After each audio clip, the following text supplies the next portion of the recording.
A very apt analysis on the pitch side, and now we are going to go into the game proper to find out who's going to be the winner of today. Remember, this has been billed as the group of death, with Uganda, Ethiopia, Kenya and South Sudan. And Ethiopia have already gone top of this group with their win of 1-0 over South Sudan, the newest nation in Africa, the newest nation to join the CECAFA tournament as well. So, well, the walkout from the tunnel. And Kenya on the right of your screens, Uganda on the left, the traditional yellow and black for the Ugandan side, and Kenya today switching between, well, they always have the luxury of switching in between the yellow, I beg your pardon, the black and red, and then the red and white as well. Uganda in their trademark yellow, and then with the red sleeves as well, coming onto the field of play. Now, these two teams last met in 2011 here at the Namboole Stadium in the 2012 Africa Nations Cup qualifiers, a match that ended 0-0. Now, that draw cost Uganda dearly by knocking them out of the Africa Cup of Nations tournament, which they were gunning for after a very, very, very long absence. The towering pace of Sofapaka's midfielder Humphrey Mieno in there for the Kenyan side. And this rivalry is meant to define exactly which direction the CECAFA Championship is going to be going as well. That's because Uganda are the defending champions and have not lost here at Namboole in just about 7 years, if I'm not wrong. And also they have not lost an opening match of the CECAFA tournament since 1985. So we'll be trying to see whether it's a new era in football or whether or not the same old applies in a game like this. Obviously, fair play will be upheld in this one. And there are not two ways about that. The referees are on the field of play to make sure that exactly happens. On your left, 12-time champions, Uganda. And on your right, 5 times champions, Kenya. Now that just tells you we're in for a very, very big match here today. Obviously, the protocol demands that the anthems will be played, and well, you could play it either way, but normally you like to give the guests the first priority, and then the hosts will then be taking their own. The Uganda fans have been trooping to the stadium from early this morning, and they've been very categorical. They cannot lose to Kenya. That has been the word on the streets, that has been the word at the stadium, and every fan was very, very sure of himself, saying no, Uganda has got a very good crop of players, and they do not expect anything less than a win from this one. But we'll see what happens. They all are saying they've brought in second-string teams, but if you look at the lineups and who they're playing for, the bulk of the players are from the top leagues in East Africa and elsewhere, and a good number of them as well ply their trade professionally outside of their countries.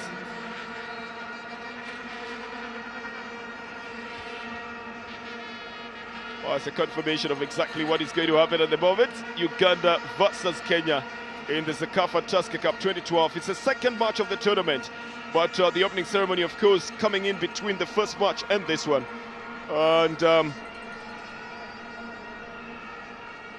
it's going to be a repeat of what happened here in 2011 in the Africa Cup of Nations qualifier. Stand up for the two anthems. Again, you must remember that in 2008 Uganda beat Kenya 1-0 in the CECAFA final, so there is something to settle here. Leo Digatinga, the CECAFA official, is here as well, and Kenya Sports Media will take the national anthem.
That's the Kenya national anthem having played, and the captain of the side was conspicuous in that as well. Now the Uganda national anthem.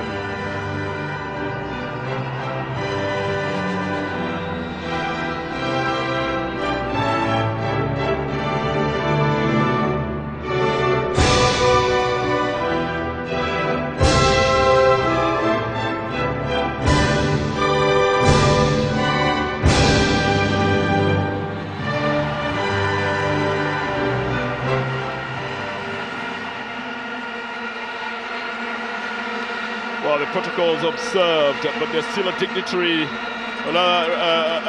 list at the field that has to be fulfilled, with Kenya's sports minister Babuna Mwamba in there as well. But I think I also noticed Neodiga Tenga is there as well, and the Sekafa Secretary General as well, Nick Busonye. But it's Kenya's captain Anthony Kimani who's doing the introductions here, who will be leading the group as well. Of course, accompanied by the sports minister from Uganda as well. And the referees as well, Ambrose Azikimana from Rwanda, Edam Mohamed from Sudan, and Thierry Nkurunziza from Burundi, who will be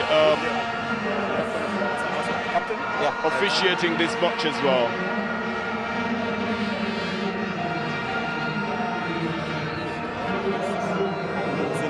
All the best, guys. Dennies.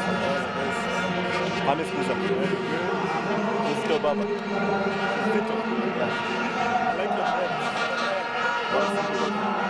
Oh, just trying to catch what the minister was telling them. I thought they engaged in a little bit of a pep talk there, not of the political nature, but I think he was telling them, good luck, guys.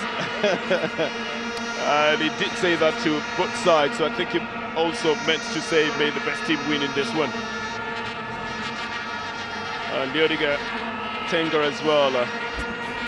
Time to look at how they'll be lining up. Uganda will be using a 4-3-3 formation. And there's Dennies, Iguma and Geofrey Walusimbi, together with Isaac Isinde and Henry Kalungi, who will be taking care of the defense. But I can tell you that the front of Emmanuel, Okwi, Hamis, Kiiza and Umony is probably the most lethal of the attacks here at the Sekafa tournament. Just between the three of them, they form a very, very formidable trio up front. Hamis, Kiiza of Yanga, Umony of KCC and Emmanuel Okwi of Simba. Means that there's going to be a very, very powerful attack up there. The midfield is Geofrey, Kizito, Oloya and Wasswa.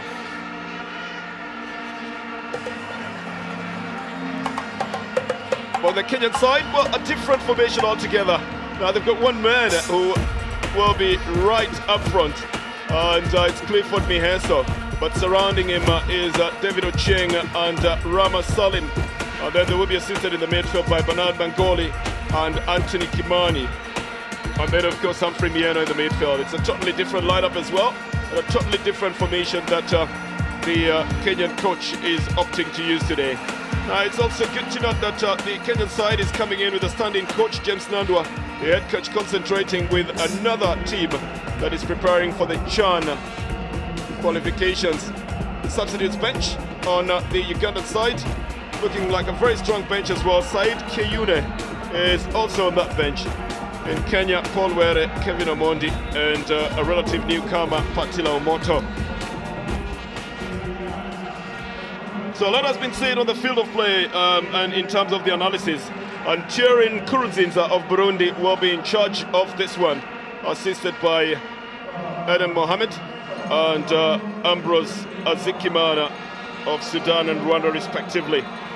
The seasoned assistant referee Ismail Mjuni is on the bench as well, or if you'd like to say he's the fourth official for today. Now, it has been said that Kenya has been starting literally every time. Talk about any national team, and they always have a new coach for that national team. And again, in this Sekafa side, they've got a new crop of players, and then they've got a standing coach. So you could say again, they will be starting. It will be interesting to note how they play it out with Bobby Williams on side, which is boasting of a good number of professionals as well. 2 in Vietnam, 1 from the United States of America, and 1 from Asante Kotoko one from St. George in Ethiopia, but we'll try to single them up for you as we go along.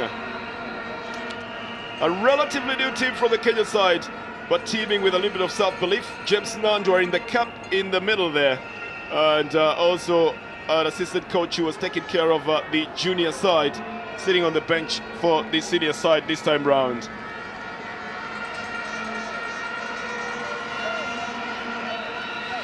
We're waiting to see just how well the Kenyan side is going to line up this time round.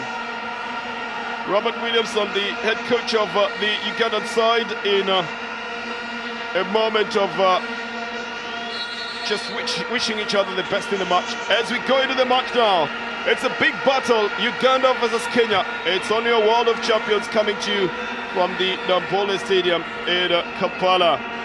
And you've got the luxury of listening to this in 3 languages, the most recent being the Luganda with Bruce Triambona. And Triambona is in the Luganda language. He won the competition called Tabira Ndiba. Bonga Boli, if you like it, Swahili. In English, it might just lose a little bit of flavor.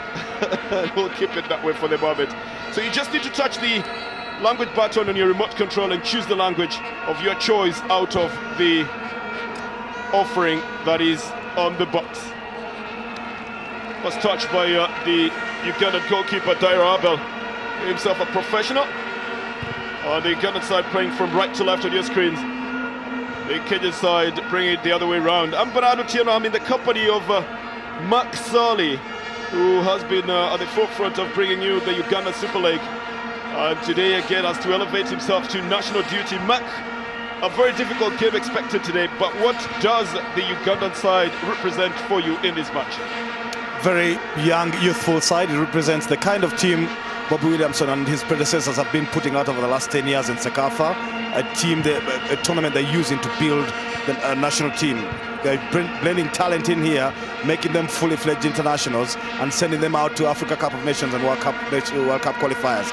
6 or 7 of the players starting today first introduced themselves in Sekafa about 4 or 5 years ago, and now are the players that Uganda actually relies on. If you look at the left back, Godfrey Walusimbi, or the goalkeeper Dhaira, or some of the guys playing out of midfield, Kizito Baba for one, Hassan Wasswa for one. They started here and have become fully fledged internationals that are doing great things.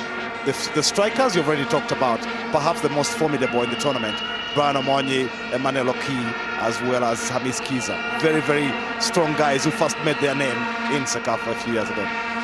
Well, it's a good analysis of the entire team, Mark. Thank you very much. And then we'll be watching to see how the formations will also pan out on the field of play. The Kenyan side looking a little bit cautious in the early stages of the game, but equally looking confident. I must inform you that the Kenyan Premier League just came to a conclusion last week, and the Kenya Premier League Awards were in the middle of the week, coming towards this weekend. So the players have just come fresh from their Premier League assignments, except the few who are not involved in the Kenyan Premier League, but largely home-based players taking part in this game here at the Namboole Stadium. It's a foul that has been awarded to the Kenyan side, to be taken from the midfield. The usual professionals that are also always expected to be on the Kenyan side are not there this time round. Even as Bernard Mangoli marshals the midfield for the Kenyan side, and a drop of the ball into the box. The goalkeeper Dhaira Abel very comfortable in picking that off the head of Humphrey Mieno. Restart quick enough. Now 2 games that they played recently, the Kenya and the Ugandan side ended in 2 similar results of 0-0. The only difficult thing being that the Ugandan side were locked out of the Africa Cup of Nations through that second 0-0 draw.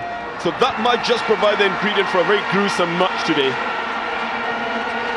and one that the Uganda side is expecting to largely win. But you know, in the game of football anything happens, so we'll see how that will happen on the field of play. It's out on the right now, and being brought back into the midfield to Hassan, Wasswa Hassan. they're trying to draw out the midfielders, so playing the ball a little bit in the midfield just so that they can gain some space and also get the Kenyan side to move forward. But it's being approached very, very cautiously, Mark, isn't it? Yeah, they're still weighing each other out here, both sides. Like you said, Kenya virtually a new team here. The Ugandans are perhaps wondering what are the strengths and weaknesses of this side. Trying to keep possession, knock it around and trying to draw them out. The Kenyans, of course, have started by keeping shape and holding fort, daring Uganda to come at them, perhaps hit them on the counter-attack. We'll see just how that pans out. Eventually, though, you expect that the rivalry is just too hot to subdue. The game will come up at some point. It's inevitable. Right, has to open up. 5 minutes of play gun. And the battle will also be in midfield control as well. Godfrey Walusimbi tries to send it forward. It's pushed back by Joaquin Zatudo, arguably one of the hardest defenders from the Kenyan Premier League. And this is Anthony Kimani. He's a central defender for the Dhaira United side in Kenya. And Duncan Ochieng has had his stint in the national team on making a comeback this time round. Now that's Rama Salim, finished among the top 3 of the scorers in the Kenyan Premier League.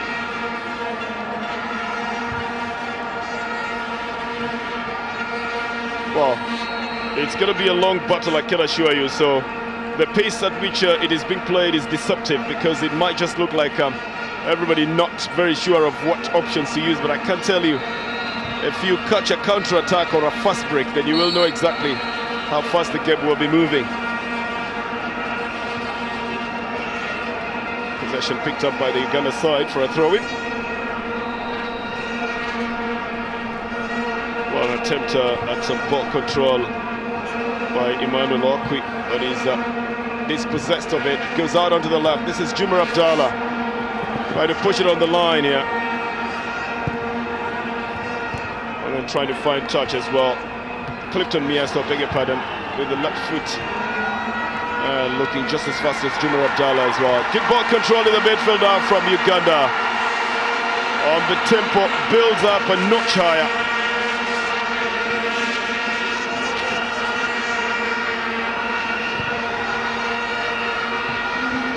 Dennies Iguma trying to find touch up front, then trying to find a teammate to play with. Just a little worried that the midfield might be a little bit crowded at about this time. It might just be difficult to dribble from there. And the unfortunate thing is it becomes difficult to also just evade that midfield altogether. Got a cautious play from both sides here. Ultimate clearance coming in from Isinde. It's out of play for a throw-in. It's going to be for the Kenyan Harambee Stars side. Mark, what do you expect to be the strategy? Are they going to be using a fast break, a counter-attack, or will they build from their half right into the final third and shooting? You expect for them to try and hit on the break. What happens is you're spot on about them having a crowded midfield, both teams. Uganda have got 3 men in there. Kenya actually, with just Clifton Miasto up front, actually lining up 5 across the middle. So it's going to be a bit crowded, difficult to pass the ball your way through there. So I expect a few balls over the top and people try to run in the channels. Uganda have got 3 strikers. 2 of them are playing in the wings. So they'll try and throw the ball there to Emmanuel or Hamis Kiiza as Umony leads the line up top. So throwing back into the Uganda Cranes half.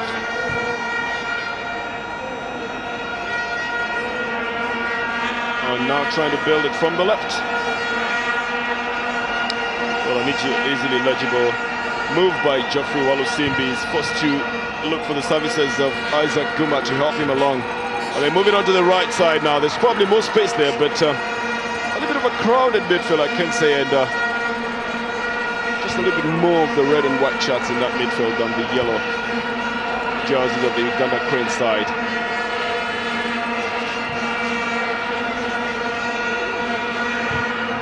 Now trying to find some midfield penetration, and then getting it back to Moses Oloya, and a chance at a shot here. Well, Brian Umony was not very well placed for it, and I think he plays it safe as well. Would have been a little bit of a disaster if he went right into that tackle that was coming from the defense. And it's just as well he retracts his foot on time, Mark. Yeah, Joaquin Otieno was taking no prisoners there. Quite a high boot. I look to go in really strong. The Kenyan defense know everything about Brian Umony. He's played against them quite a few times. They're not going to be... Oh, the cross comes in. Just a little bit too wide though, but lovely build-up on the right side. Second time that the Uganda Cranes were coming close. And the defense almost getting a little bit caught up there. It was a big boot that came from the midfield, initiated by Geofrey Kizito. But then that cross was just a rather huge one, wasn't it, man? Absolutely, that's the ball over the top into the channels, into the wings that I told you Uganda will try and use because Kenya have got so many men in the middle. It's a strategy that they intend to use, but it didn't work out that time. Expect to see it again. Attempted a header by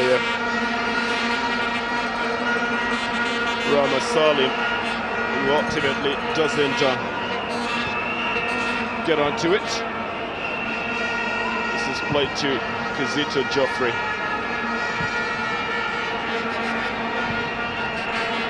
Well, there's a very obvious effort to use the wings from the Uganda Crane side. But unfortunately it becomes very legible, and that means that the game becomes more technical as everybody tries to find out who's going to blink first or who's going to lose concentration first. Wasswa dispossessed, and the Cranes picking up possession. Well, a foul awarded to Moses Oloya. Quickly sorted by the Uganda Cranes on the right side. Yeah, Oloya being upended there. David Ocheng again. You expect that the Kenyans will be strong in the tackle. They usually are. Was a charge from behind. Another big clearance from Joaquin Zatudo. And a foul on Wasswa. So a free kick taken by the Harambee Stars. And David Ocheng then plays it into the midfield to David Owino, who's just recently earned more playing time in his home team at Gor Mahia. Well, Uganda Cranes will start it again. Well, it's building up to be a very technical game, so the patience, of course, will be tested, not just for you and me, but for the entire field of 22 players who will be waiting to see whether they can find an avenue to use. An obvious foul here, committed by Bernard Mangoli. Yeah, Oloya looking to evade him. He is a natural winger. That's the irony of the Ugandan team today. He's playing in central midfield as part of a three-man midfield. The guys occupying the wing places are natural strikers. Well, again, the push into the box. Chested down for the goalkeeper by Anthony Kimani, is the captain of the Kenyan side today. Well, just 12 minutes of play, and Uganda is commanding possession here, man. They are trying to knock it around, but the Kenyans are not bothered at this time. The Harambee Stars, like I told you, are keeping shape, daring Uganda to come at them because they are closing the spaces down, and like they just did right there, pick the possession of them and try and hit them on the break. Well, looking like a similarity in tactics as well. That will make it a very interesting clash because again it goes back to who will lose concentration first. Wasswa losing his footing and losing possession as well to Isinde. Oh, very good ball intended for the wing for Emmanuel Okwi. The interception came in, and I think Okwi is not in luck in this one. He is the one who loses possession. Seemed to be of the opinion that it should have been going in his direction. The two Anthony Kimanis helping each other out. The midfielder Anthony Kimani helping his captain Anthony Kimani. Well, you just separate them by remembering that one is wearing a captain's armband and the other one is not. Otherwise, the easiest way to separate them would be to call one Tony Tony and the other one to call him Kimani Kimani. Well, yeah, if you say so, Bernard, you would know a little more than me. I was just going to suggest that let's call one Jenga. Anthony Kimani, the one who attacks, the number 6 is actually called Jenga as well. It's the Uganda Cranes on the attack now. Moses Oloya dispossessed. The first real chance that the Cranes had. The crowd, the fans at the stadium, of course, with great expectations of that one. Again, they have to build it up slowly from the left side, the Kenyan side. A better pumped-in ball to Humphrey Mieno. They can try to turn it round to Ramasalim. Didn't work out for him. And the spaces are opening up in the midfield. Now that would be a good sign for a good attack. Versus the Oloya. Here is a shot. Well, at the least expected time. And it's usually the best time to take a shot like that one. And it's just that Okwi wasn't accurate on that one, was it, Matt? No, he wasn't. Quite ambitious. It's about 35 yards out. But it's the first time that the Kenyans have thrown bodies forward, and then Uganda got an opening. Oloya, Okwi getting that ball from Hassan Wasswa and thinking there was plenty of room for him to shoot. He could have advanced though. Well, brilliant idea actually to shoot as well. I mean, the world loves a little bit of optimism, doesn't it? So if he was optimistic, it was a good thing for the Cranes. It's the first time that we were seeing a shot towards goal. A big chase down on the left side now. Joaquin Zatuda, well, being forced to concede the corner in this one. And from the speed work of Moses Oloya, a hard-working defender and a hard-working striker coming face-to-face here.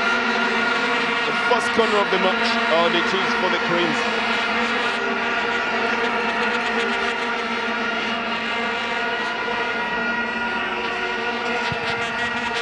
That's a very low one, the connection not made. Not even a chance for a fast break from the Arabic Stars, so the Cranes will bring it back. Emmanuel Okwi on the left side, cutting diagonally. Well, it's been fairly dispossessed, so says the referee. And then Humphrey Mieno gets the benefit of the free kick as well. I think he just dilly-dallied a little bit there, but he had a good idea of cutting right in front of the midfielder. And normally two things happen in that one. Either they will let you go, or it will be a foul. And Okwi knows that very well. Try to exploit that wing. As the Cranes have started again from their side.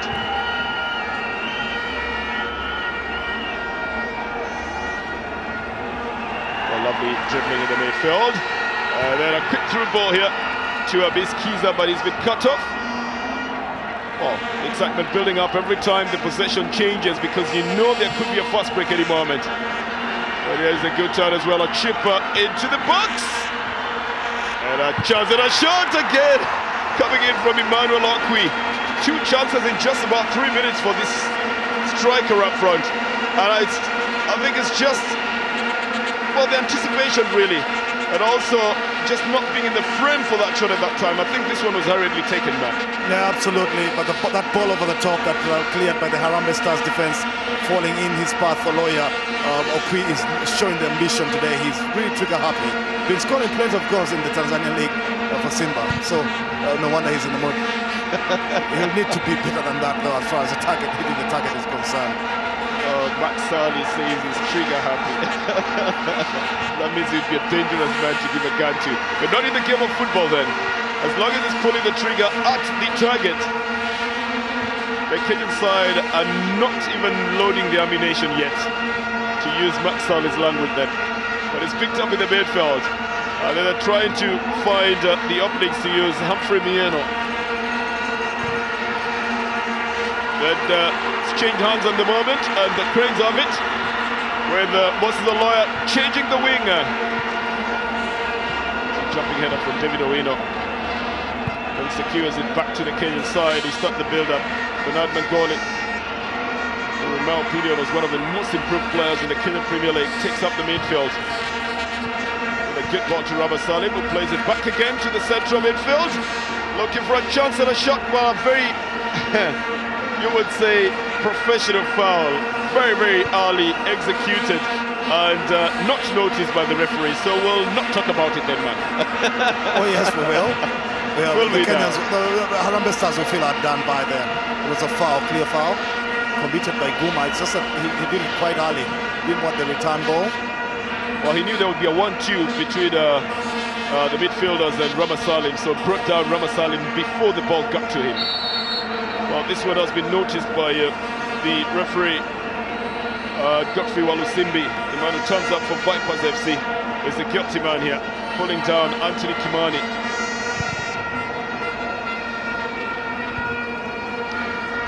Fouls in total in this game in 19 minutes of play. As Kenya try to get a through ball to Robert Salim. He should have touched that slightly earlier, but he chases it right into the hands of Dhaira Abel. That's the way in which he scored goals in the Kenyan Premier League. But this time round, he's got to realize that he's got to be firster as well, because the defenders at this stage as well will be firster. But looking at how technically this game is being played and comparing it to the earlier game between Ethiopia and South Sudan, then you notice and understand why this is the group of death, man. Yeah, absolutely. These teams are perhaps a different class to the first two, to be fair to them. And they've played at this stage a lot longer.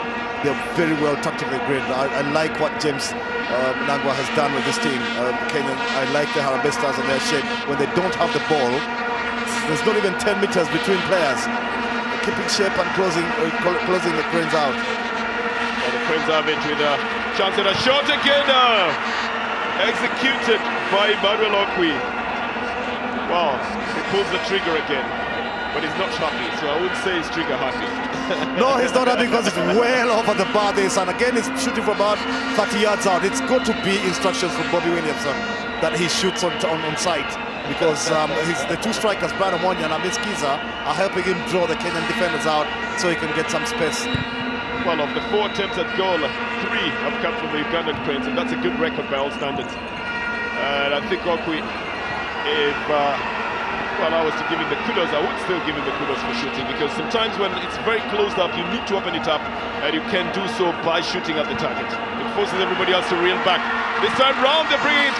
Well, good cross from the right side, but not expected to come as low as it did, and a foul just at the edge of the box here.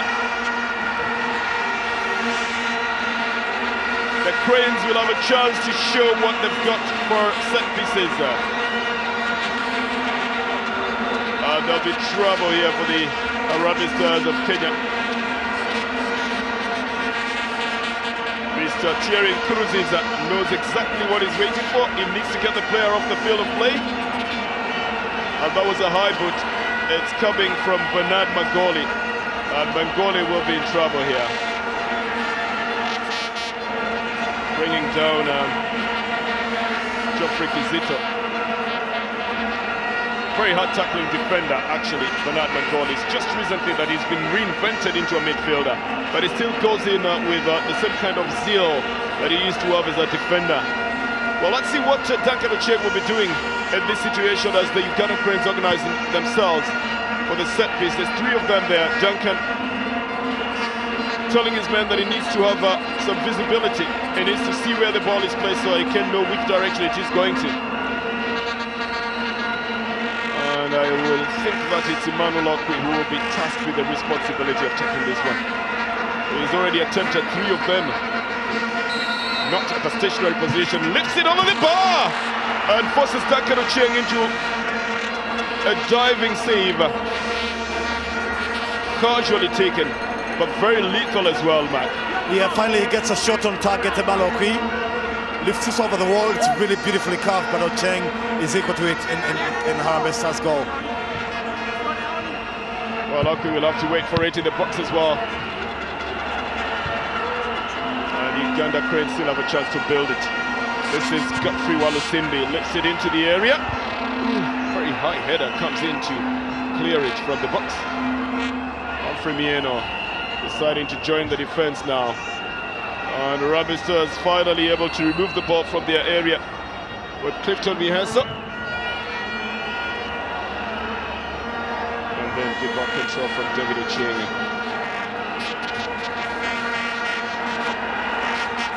Well, the Stars now stringing the passes here. There's a good number of Kenyan students who study in Uganda, so you would expect the roar for the Kenyan side as well if they are doing well, just to rival what the Ugandan Cranes will have. But I can assure you the biggest cheers will come in for Uganda Cranes at whatever cost. Okwi tries to chip it back into the box, and then picked up by Godfrey Walusimbi, who gets the return ball. Lovely, enticing, low cross here. The clear has not yet done.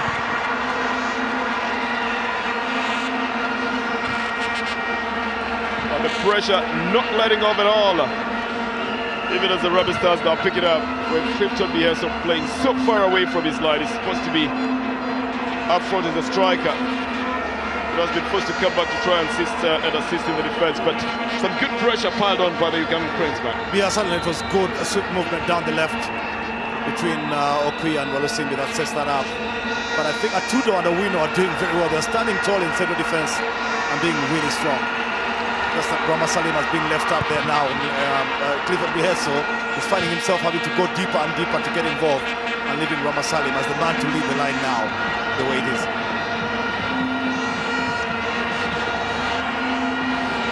Again, back to the Uganda Cranes possession. The interesting thing about what's going on in the field at the moment is you're seeing, or let me put it the other way around, that you're not seeing the ball off the field. You're seeing it more on the field than you would in probably any other game. A good touch trying to get it onto the left for Emmanuel Okwi. And again intercepted by Joaquin Atudo. But this is the danger man today, and that you've got to really watch out for.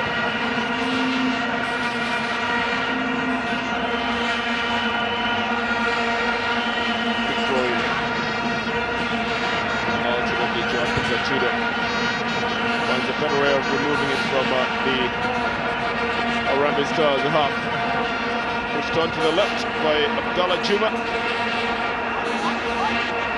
And waiting for the support. This is going to be a foul. Now that's the second time it's been done in that area. First time it was a very discreet foul, but this second time, Mac, it's been noted by the referee. The tightrope is walking Guma. And that's just the defender actually playing out wide. Strike, he should be going into the book at some point. Guma should be very careful there. Good footwork though from Humphrey to draw that foul. He had to turn the other direction. 9 fouls in total in this one. And a free kick to the Harambee Stars. Just about 5 red jerseys in that box. And rather the Kenyan side pumping it way deep towards the goalkeeper.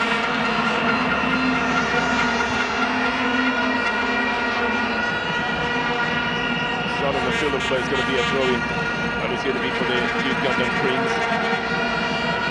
26 minutes of play gone by. We're playing the 27th minute. Scoreline is still at 0-0. The Cranes have had more shots at goal than the Kenyan side, the Harambee Stars. Well, in battle to win possession here.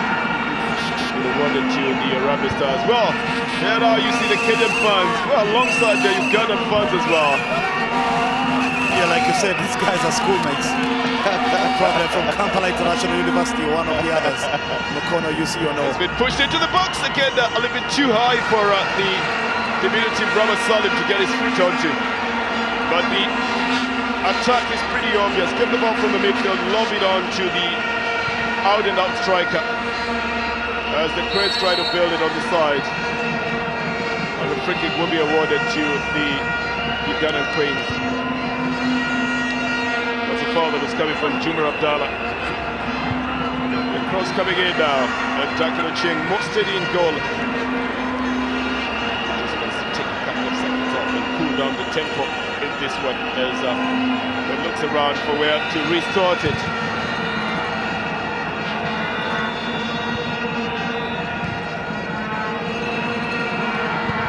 Uganda defense has not had much to do in their area, honestly, because the ball is not going there that often.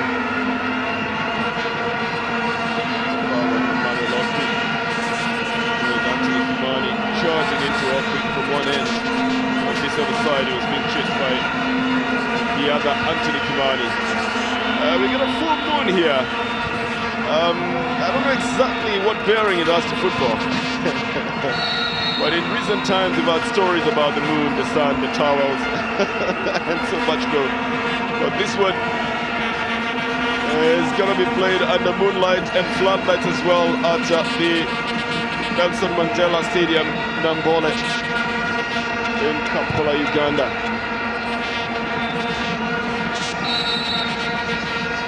Well, this will be given as a foul to the Uganda Cranes. And I can tell you that the caution that this game was started off with is still the same caution with which it is being played.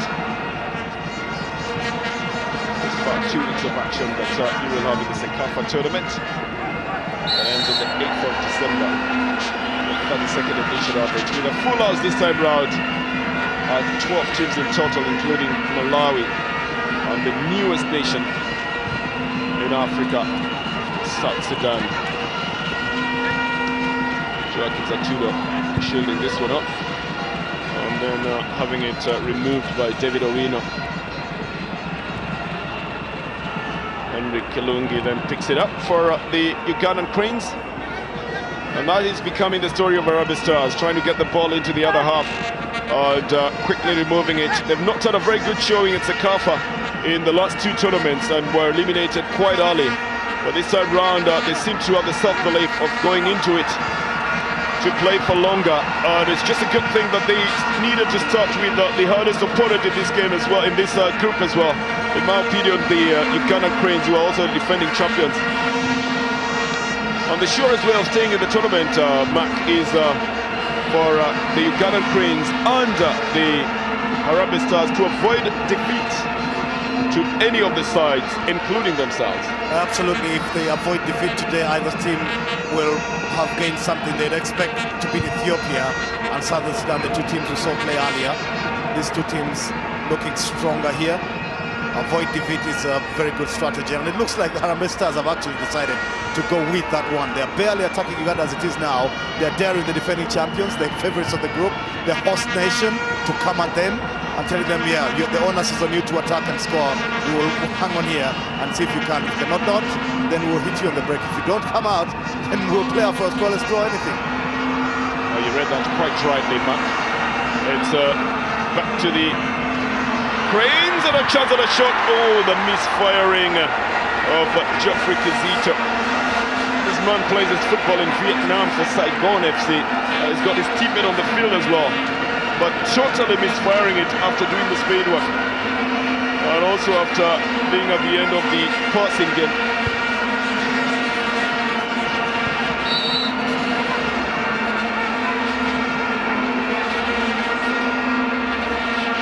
It'll be a free kick for the Kenyan side around the Stars.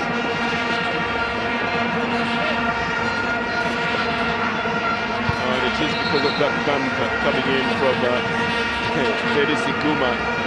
I mean, like you said, you have to worry a little bit for Dennies Iguma. Yeah, if a Ugandan player is going on the book today, it's Dennies Iguma. It's a natural central defender for Victoria University, being played out on the right as a right back today and having a few problems taming the Harambee Stars on that side. Well, he is taming them. It's just that he's doing it in clandestine ways, isn't he? So it's only illegal. He just needs to do it in a legal way, and then maybe we will be able to allow it on the field of play. But it's picked up again by the Uganda Cranes now, playing it in the midfield. This is Geofrey Walusimbi, who has been dispossessed. And then Henry Kalungi then picks it up for the side. The central defender today. And I think Max Solly was quite right in the bigger responsibility being on the Ugandan Crane side to actually bring in the build-up and also to win it, because they are the defending champions, 13-time champions and 4 times runners-up compared to 5-time champions for Kenya.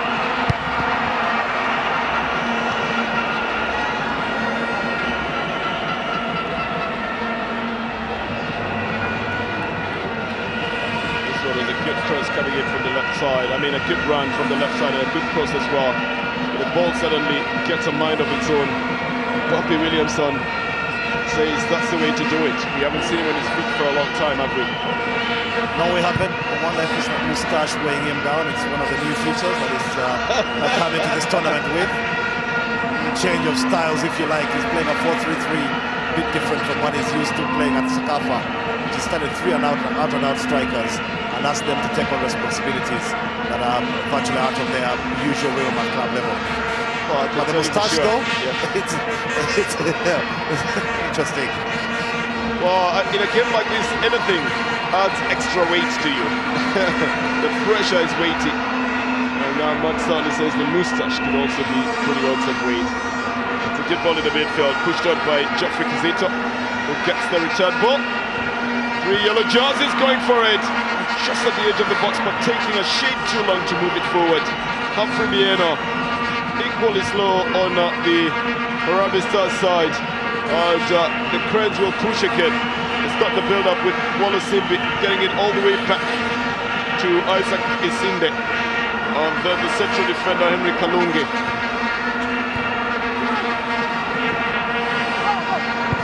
Kiiza, who tries to drop it into the box. Oh, this will be easily picked up by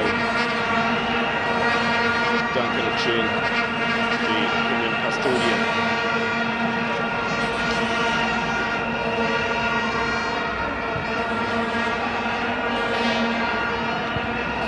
Well, you always try to look for what would unlock a defense or what would unlock a forward.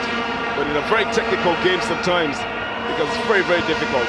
Robert Salin plays it to Bernard Mangoli. They try to get it onto the right side. Anthony Kimani doesn't quite get to it, and a foul is given to the Cranes. I still maintain that the defense is very, very strong and hasn't had much coming in their direction, so they've not really been tested. I would maintain that Dhaira Abel could have some coffee if he wanted in the goal match. Yeah, absolutely. Even a chat with the fans behind him because they're going crazy. He's virtually on holiday. As we look at this clearance again, and there's a foul. Bobby Williams are not happy at all with that one.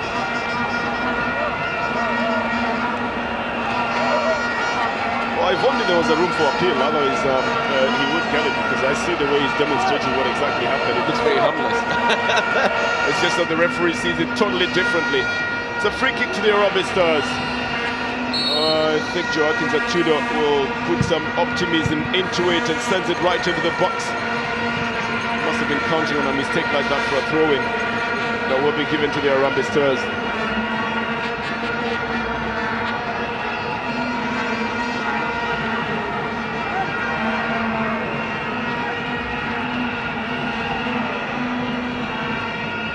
Five red jerseys in the box. They opt to bring it back. Not the best way to try and push it into the box, but then again, a long one that goes right up to the goalkeeper, Dhaira Abel.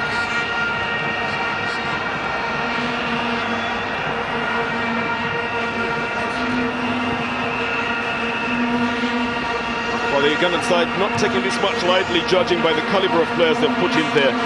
There is Brian Umony, there is Hamis Kiiza of Yanga, and Emmanuel Okwi of Simba up front, together with Geofrey Kizito, who plays in Vietnam. And that would be message enough to let you know that they are challenging, or rather they're defending their title, and they mean to keep it here at home. Pushing it onto the midfield now, and then getting it to Godfrey Walusimbi. Set up for a shot. I think they'll go into a little bit of a quagmire there. Just a little bit of too much push, in my opinion, but the coach seems to like it. And it tends to think they could have had a better execution of it. Pushed it nicely on a 1-2 touch, but that shot was not going to be accurate, was it, Matt? No, it's a good build-up. It's nice little passing, but yet again, the Harambee Stars are forcing the Cranes to shoot from out wide. It's very difficult to get them on target, especially if you're Geofrey Kizito Baba, who's not a natural goal scorer and has actually not scored a single goal for the Cranes. It's a corner all the same to the Uganda Cranes. A little bit of pushing in there. The chain comes to pick this one up. But Brian Umony and Anthony Kimani were battling out in that goal area. Oh, through ball that has been left just stunned, or has it? No, the flag has gone up. And I think Robert Salin was in the offside position there, and that's why the flag was up. But otherwise, approaching it from the left side, it would have been in the clear for these men.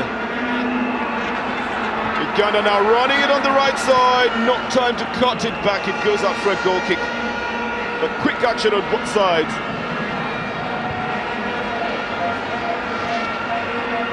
Harambee Stars again build it up. It's opening up a little bit further now. And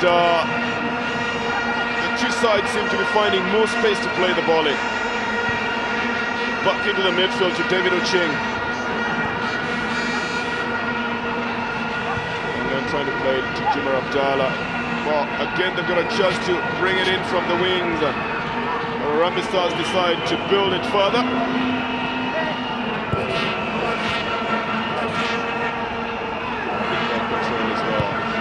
Chance of a cross is what has been waited for. But I think that Rabah Salim has been checked very nicely by Isinde, who's not letting him move behind the defender at any point.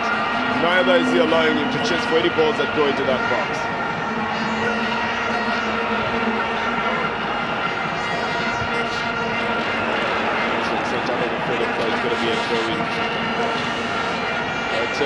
Well, the true pass from Humphrey Mieno, and Rabah Salim seems to be onside. I wonder why that offside was awarded, actually. From the time the ball was being taken, there was no offside there at all, was there? Yeah, he was being played on by Godfrey Walusimbi. It's just assistant referee got that one call wrong. That might just be the story of what will happen in this game. Both sides looking for the through balls. Looking to permeate the defenses through very fast attacks. It's out on the left. Attempt to try and cross it on the right foot, and on the left is thwarted. And Kitchen Bielsa looks for support from behind him. That's a better way to bring it! And the volley!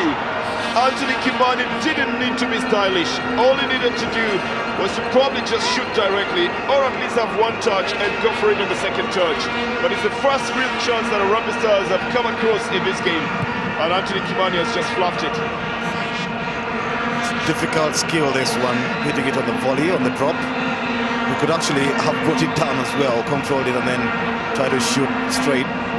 For the moment, they actually thought he'd seen the flag or had the whistle. There's something a bit lackluster about that attempt. Well, he had already angled himself for the shot. He might as well have gone directly for the shot, other than go for the volley. Nevertheless, it's been done.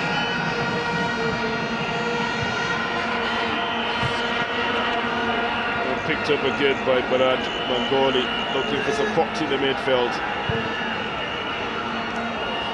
Mieno now, he plays it back to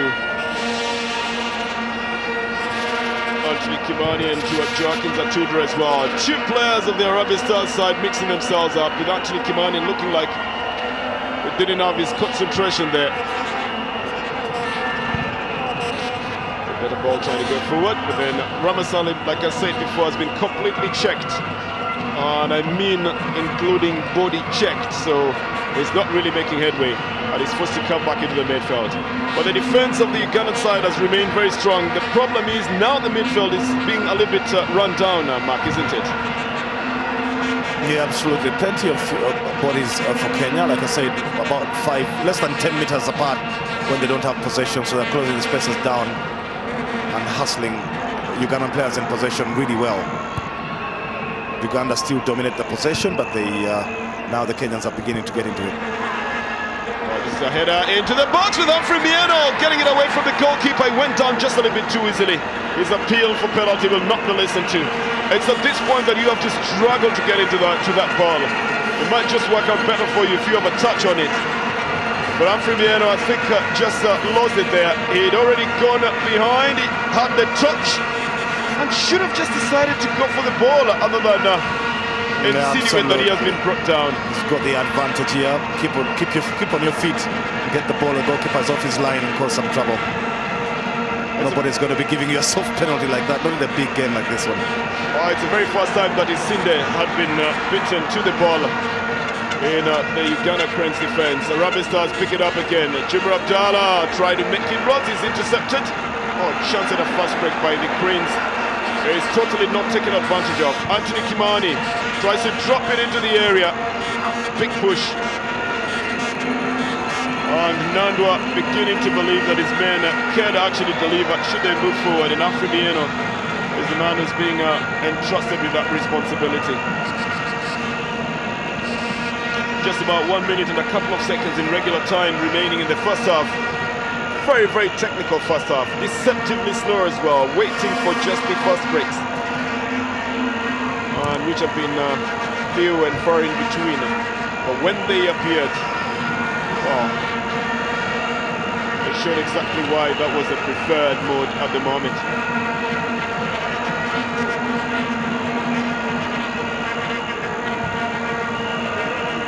This is pushed into the Harambee Stars half, and Duncan Cheng will easily pick this one up.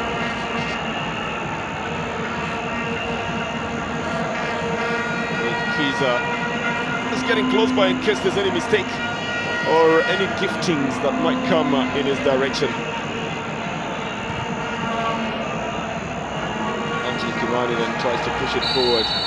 Some very, very hard tackling coming in from Isinde. He really has had to work very hard, and especially on Walusimbi. He's weighed him down totally, and the youngster simply cannot move forward. While Isinde just putting all his weight on Walusimbi. And for a technical player, you know, that really does get them down. It's going to be a free kick with Mr. Dhaira Abel organising his men as well.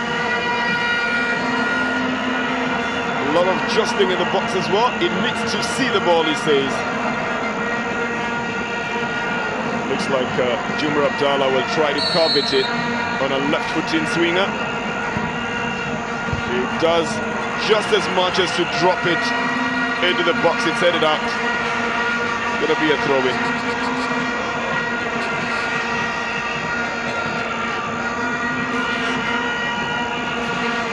Walusimbi. Well, now that we've seen him on his feet and tries to put a through ball in, getting past the defender, Godfrey Walusimbi. It's no wonder then Isinde has decided totally that he's not going to let him be on his feet. Walusimbi again getting onto the ball. And another throw-in that will be given to the Harambee Stars. Nice skill that Walusimbi depicted here. It's great footwork from Walusimbi to go around Godfrey Walusimbi. Skips past him like he doesn't exist. But Harambee Stars finishing this half stronger.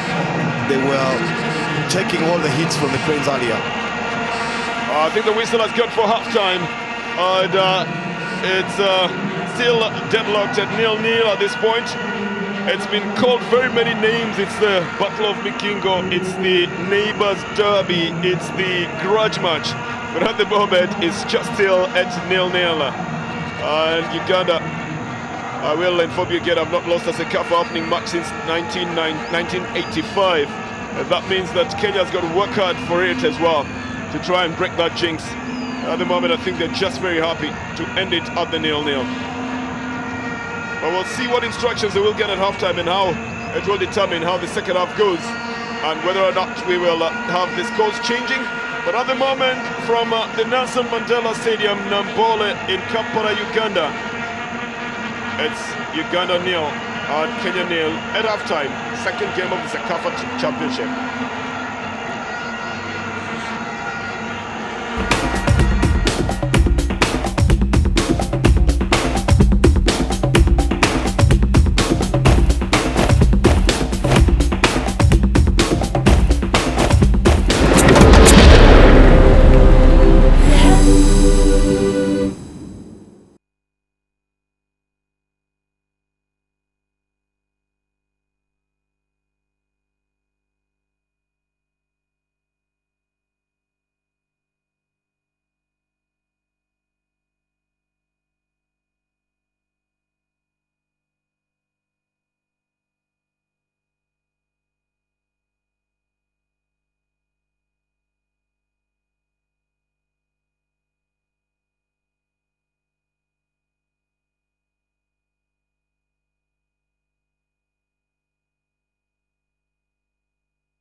So 45 minutes gone between the biggest rivalry in the Sekafa region. The Uganda Cranes are still 0-0 with the Harambee Stars from Kenya. Not exactly the most of the results the bigger set of fans in this stadium could have expected. But hey, football is such an honest game that if you cannot create the chances and cannot put that ball past the line, then suddenly you cannot score. So 0-0 after 45 minutes. There's been, what I should say, was a call from the Kenyan technical bench suggesting they should have had a penalty when Hanfred Mieno was brought down, but the referee had nothing to do with that. So as it stands, it is still a 0-0. At that point, I'm joined by Alan. Is this the result you expected? No, I expect goals in this game. Of course, it's 235 minutes of goalless action between the two sides. Remember, 2-0-0 draws the last two times these teams met in an African Nations Cup. So it's always tied between Uganda and Kenya. Chances have been few and far between. The goalkeepers have not been waxed, but you do think things will open up in the second half. And talking about both coaches, Kenya bringing completely an experimental side to this year's championship. Uganda has a few players that have had, a good run for the Cranes. Would you say the Kenyan head coach and maybe the Kenyan fans are happier with the results so far? Yeah, the Kenyan fans perhaps happier because they're playing away from home. They have a very young side. The Ugandan side is just as young, except that the players are already playing professional football in Vietnam, in Tanzania, and all over Africa. But I think Kenya will be happier after the opening 45 minutes. And let's talk about the possession, the calm in the opening 45. Did you at any point think the players may be affected by the atmosphere? I mean, look at how many fans are in the stadium. Well, I think the opening 20 minutes, the two teams were sizing each other up. Tactical game in the opening 25 minutes. Then 20th to the 30th minutes, Uganda tried to pile the pressure. Then Kenya finishing strongly in the last 7 minutes. Humphrey Mieno, of course, if he hadn't chosen to fall down, could have put in the Harambee Stars 1-0 up. All right, quickly taking a quick look at the highlights from the opening 45 minutes here at the Mandela National Stadium. And Uganda was on the attack first.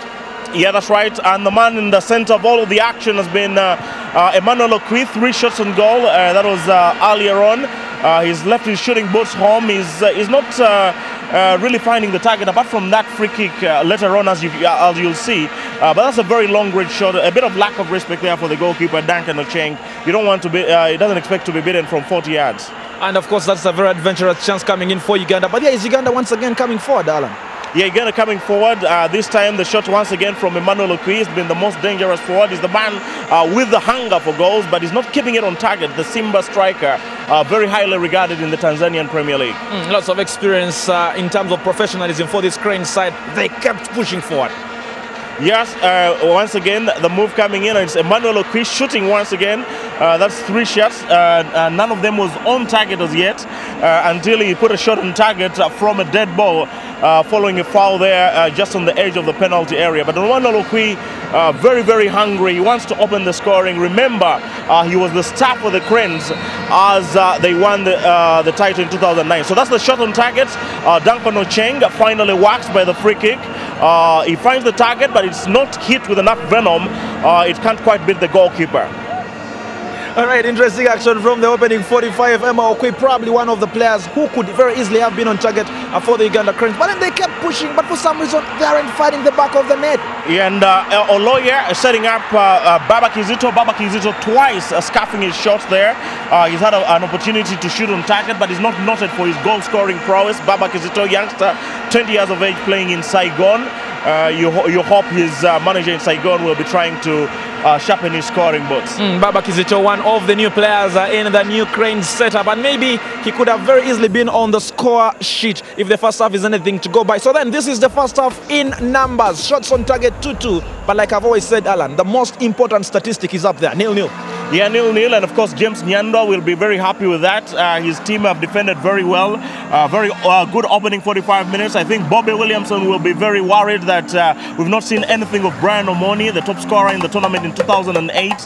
We've not seen too much of Hamis Kiiza. He's been playing out on the right-hand side of attack. We've seen a lot of Oloya trying to create things just on the edge of the penalty area, but you'll be asking him to shoot a lot more. And of course, an interesting first half, 0-0, like I did say. Not really a dirty game, if that is the word used in this very incident. Only 1 yellow card in the opening of 45 minutes. But now the bigger question is, why do both coaches look to the bench? How many options do they have, and which kind of options are we expecting from both substitution benches? Yeah, well, I think for Uganda, Robert Sentongo, the reigning Uganda Super League Player of the Year, I think will have a chance at some stage of the game. He's been around the national team for quite some time. He's not quite had enough opportunities to show what he has. And I think if I was the Kenyan coach, I wouldn't be hurrying any changes. I think that the team has had a very good structure. They're defending very well. Their movement of the ball is very good. I would wait until about the 70th minute to see what can happen. The likes of Mike Baraza, Paul Were could be very easily coming on for Kenya. Certainly one of the options that the coach will be looking at if he's to come in and change things in today's game. But of course, Manko Kawesa, there's lots of midfield experience for the Cranes as well. Yeah, so many midfielders there. For Kenya, Mike Baraza, 9 goals in the Kenya Premier League. Manko Kawesa has been on the fringes of the national team. This is the kind of game in which he would have liked an opportunity. Perhaps he can come in from Baba Kizito. Manko Kawesa he's not exactly a prolific goal scorer, but perhaps he can find the target much easier than Baba Kizito. The bigger question still does stand. Who will come off the bench and make sure he can impress the fans inside this very stadium? Who also are we going to see off that bench to make sure they can pick maximum points in today's match? This is still one of those games you cannot easily predict, isn't it?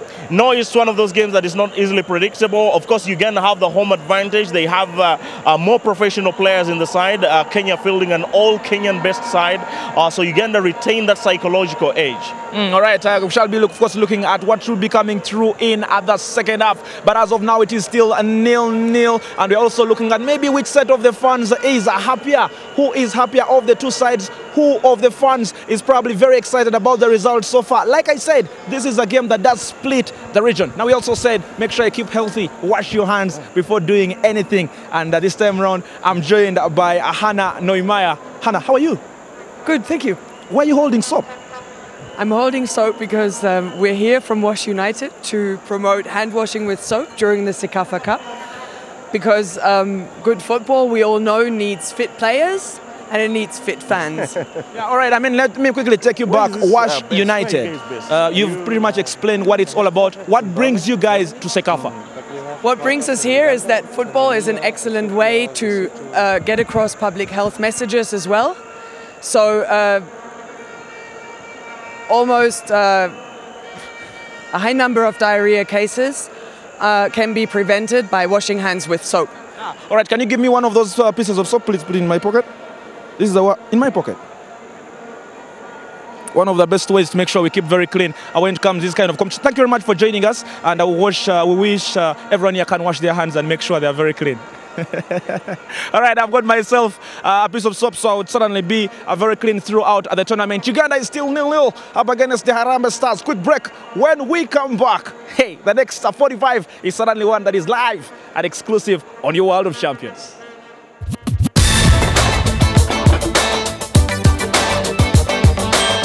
For great football, it takes 2 things: fit players and fit fans. Play your part. Always wash your hands with soap before eating and after using the toilet. Wash United and CCAFA working together to protect the beautiful game. wash-united.org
we're back into the second half of this match. The Uganda Cranes versus Kenya's Harambee Stars. And I think we may just be held up a little bit on the start because one half of the stadium has gone darker. And of course, we can't play one half of this game on one half of the stadium. It's not just a training match. And of course, this is going to be a match that has to be played. Well, there's a lot of moonlight, I can assure you, and nowhere else in the world do you see a full moon like you do in Africa. It's just one of the beauty things of Africa. And you know the stories that have been told about what happens under the moonlight. The only thing that doesn't happen under the moonlight is football. If you could eliminate the field with it, then I think we would have a brilliant game today. But it's been also associated with a lot of romance, and I can assure you here on the field, it's more physical touch to be able to edge you off the ball than anything else to do with what you read in the books about moonlight romances. So we might just be held up a little bit here to wait for a start of it. When we left it at halftime, it was at 0-0, and the Harambee Stars were playing a very tactical game of just trying to draw out the Uganda Cranes and then waiting for them and trying to catch them on the counter-attack. About 2 times it has almost worked, especially towards the end of the first half. But largely the Uganda Cranes took the responsibility, as was expected, of trying to go forward and trying to get the goals for the side. Now Emmanuel Okwi could have been the destroying chief there, but that means that Umony, for example, is left with less pressure and becomes less noticeable, which means it becomes a very dangerous part as well on the forward line for the Uganda Crane side. Now on the Harambee Stars side, then it's been Quinto Mieso and the story of Rama Salim getting a little bit of a difficulty up front with the defense coming from Isinde. Whether or not he will go over is something else we will find out. The game has been stopped temporarily due to the lights failure on one side of the stadium. And Mr. Kafura, my colleague, is down on the touchline. He probably will bring us up to speed on what's going on there, hoping that we can see him. Kafura, do you have any lights around you? Well, Bernard, I'm very sure you can see me because exactly where I'm standing is where some of the lights are still on. Unfortunate scenes here at the Mandela National Stadium in Kampala. Half the stadium, starting from right here, if my camera can go right there, half the stadium here is having its lights off at the moment. And the electricians are trying to make sure they can repair them so we can have the lights back on. And of course, Uganda up against Kenya can continue with the game. Like I said, I mean, it's one of those unfortunate scenarios that do come through in football. Very, very tense game it has been, still a 0-0. And the bigger question now is how long these lights are probably going to take out to make sure we can have them back. And the bigger question, I had you guys joking about the moon. I don't know if we can use the moon for the lights here in the stadium. The moon is out, I should suggest, but it doesn't seem to be ready or probably having enough light to get us action here at the Mandela National Stadium. But for now, the fans are still calm, the fans are still celebrating. Probably the coaches have also had a chance to pass on more tactics at the different players here, because it's something to do with tactical changes here and there. So maybe when the players are calm, just like they are doing at the moment, they are still warming up, you're going to have a situation where both coaches and players can go back probably the drawing board and look what exactly has been happening in a championship like this one. But talking about what is happening at the moment, I'm joined by Mr. Rogers Mulindwa. Before I ask you anything else, what is happening? Yeah, surprisingly, power is off, but we are in touch with Nambole Stadium to make sure this problem is rectified shortly. We have this problem in the country, but we have got assurance that everything is going to be fine, and we are still optimistic that it's going to be verified. I had putting you on the spot, but how quick are the electricians working on this to make sure we have the biggest game in the region go on? Right now, even my stay here is partly for the delay, is a cause of a delay, because we have to push people to move, and we have this problem sorted out. But they are doing their best, the engineers of the stadium, Sekafa and the Federation of Uganda Football Association.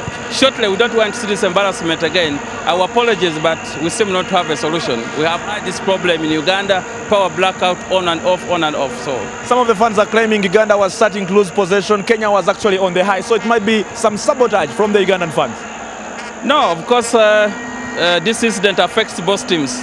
There is nobody to benefit from this. If they are to lose, they are both losing. If there is a winner, then they are both winners. If they are losing, they are losing. So the issue is both sides wanted to have lights on.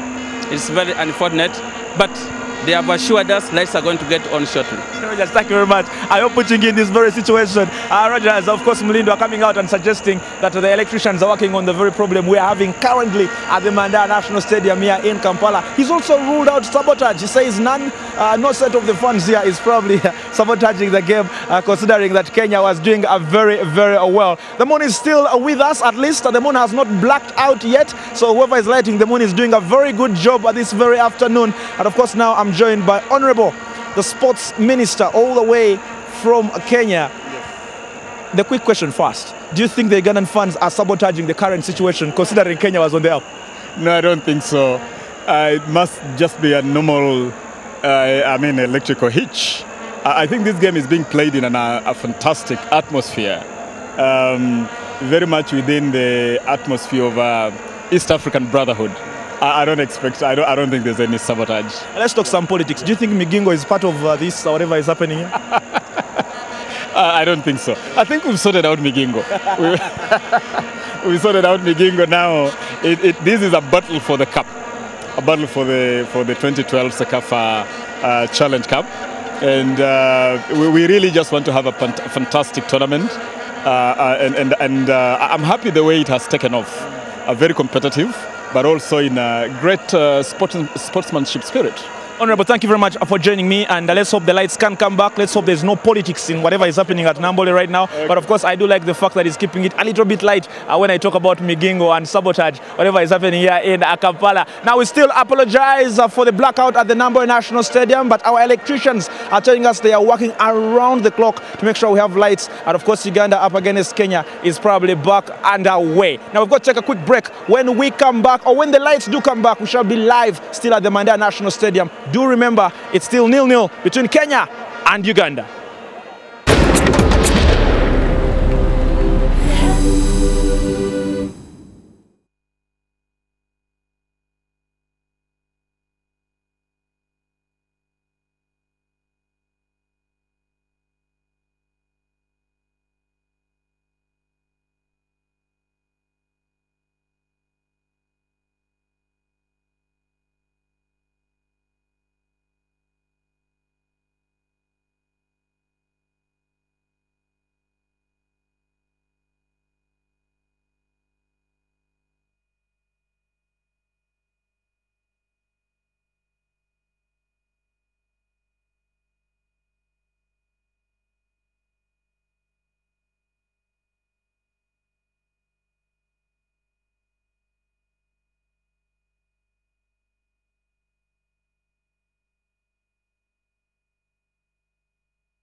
Welcome back to the Nambole Stadium. The lights restored on the one half of the field that had lost it just before we started on the second half after the break. And I think the lights also did take a little break.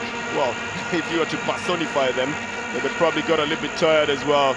But the one side of it is where there was a problem. I think Mr. Thierry Nkurunziza will be ready to start this one up in the second half. We are into it now. The interviews at halftime, of course, lightened it a little, but you heard it as the Battle of Bigingo as well. It's the East African Derby. The Minister for Sport from Kenya said it's being played in the East African Brotherhood. Now, that's a better way to put it as well. The scoreline at halftime was 0-0.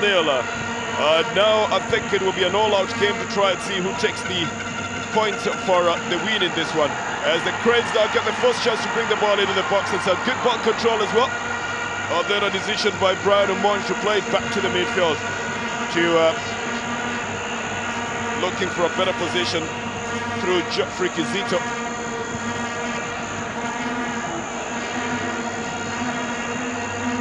Just wondering what the pep talk would have been at halftime, but Matt Sally will probably fill us in on what he expects the Ugandan side to play in this second half, as the game is looking to be a little bit more open, Mac. Yeah, you expect that it should be a little more open. There's no way a rivalry like this is going to be subdued for entire 90 minutes. In Kenya, having finished the half strongly, perhaps have been encouraged to go forward in the second half by Nangwa, saying perhaps we can actually take the game to the hosts. Well, we'll see if that's the same thing that has been said, or whether Bobby Williamson could have told them, now you need to open up and play even harder. Whichever way you look at it, the second half will be played as if it's another game altogether. And don't be surprised if it looks totally different from what you saw in the first half. It's the Cranes who have it. A good ball down on the right to Moses Oloya. Didn't take the shot. The Harambee Stars tried to take possession, but Uganda Cranes are holding on to it.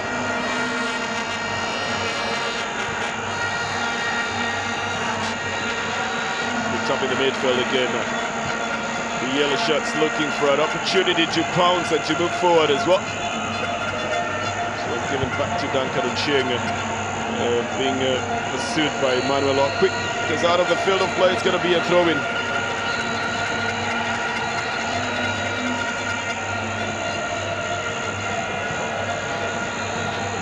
And finding a better position in the midfield to play it. Hassan Wasswa finally comes into focus as well. Good run, or rather good ball, trying to get it on the right flank, intercepted by Jumra Abdallah. Because out of the field of play, it's going to be a throw-in. Well, it's almost a party in Isahaya with trust. That's what it says. And I think it is giving a little bit of kudos to somebody, Matt. Yeah, they're giving it to the CAF president, Issa Hayatu. He's here as a guest of Sekafa. But that's only because Uganda now launched a campaign to try and host the Africa Cup of Nations, maybe 2017. It might be a joint hosting bid with Kenya, the team they are facing on the pitch here. Or it might be Uganda trying to host it on their own. But there's a plan being mooted. And Issa Hayatu is the man, if he's still in charge of CAF at the time, who will perhaps make that decision. I'm just wondering why the fund then decided to shorten the name to Issa Haya. I wonder where the two went to. Ran out of ink. I think he ran out of ink. A good ball, trying to put it into the box as the Uganda Cranes now bringing the pressure. It's picked up on the left by Dennies Iguma. And a good chance, and a shot here! Doesn't quite get executed. It's a danger man. Emmanuel who was going for it. The pressure has been immense coming from the Uganda Cranes.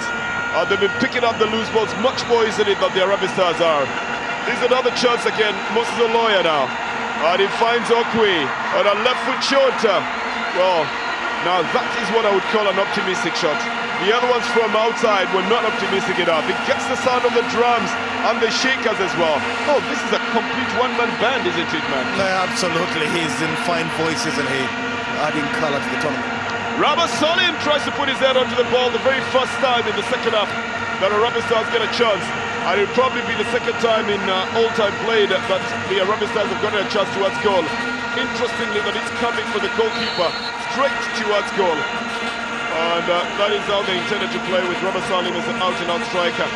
A foul on David Owino, rather. It's going to be a free kick for the Harambee Stars. Emmanuel Okwi, the guilty man in this one. Give your all is another placard that is being waved by the fans here of the Ugandan Cranes. Very apt message with some very heavy American intonation. You know, sometimes the clash of English, one person will tell you, give me your best, or give me your best shot. But another one will tell you, well, give me all you got. To mean the same thing. This one is conjured up to say, give it your all. For the Ugandan Cranes. Anthony Kimani tried to control it in the midfield. The whistle goes again to hand over the possession to the Harambee Stars. Looking like a little bit of a frustration on the Ugandan Cranes side now. Yeah, they've controlled territory. They've dominated possession. They're not getting any inroads. They are having to shoot from outside the 18 area. They've not got a Duncan Ocheng from the right positions for them to really score. So it can't get frustrating. The Kenyans have surrendered territory. They've barely attacked, like you said. Rama's attempt on goal was only the second that Kenya have had on target in the entire match. And so it gets frustrating for Okwi, Umony and Kiiza especially. Well, Okwi again getting onto the ball now with some fancy, good footwork. And then Moses Oloya comes in to aid. A good cross in. Well, will they get a chance for a shot? Well, no. But they will get a corner for all that trouble. Emmanuel Okwi, definitely the danger man in this one. The rest of them come in as the support cast. But the speed work being done by Moses Oloya here. He wasn't going to get a shot in, was he? A corner more likely for the Ugandan Cranes side.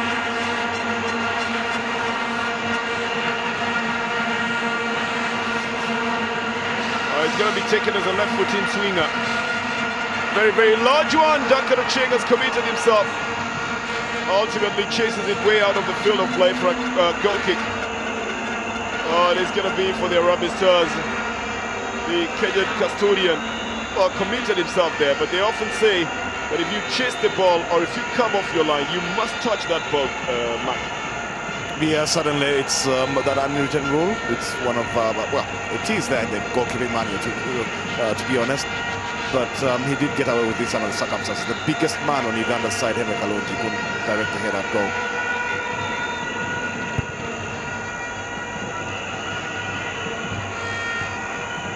Back into the midfield. Well, Harambee Stars would need to also gain some possession in the midfield because the strength of it all would be coming from there. It's a through ball to Abdallah, crosses it in, but just sprays it in front of goal, picked up by Anthony Kimani. He tries to bring it back into play. And then a better cross in, Robert Salim is offside. Even as Jumar Abdallah was trying to hide behind the defenders. This is going to be a free kick to the Uganda Cranes.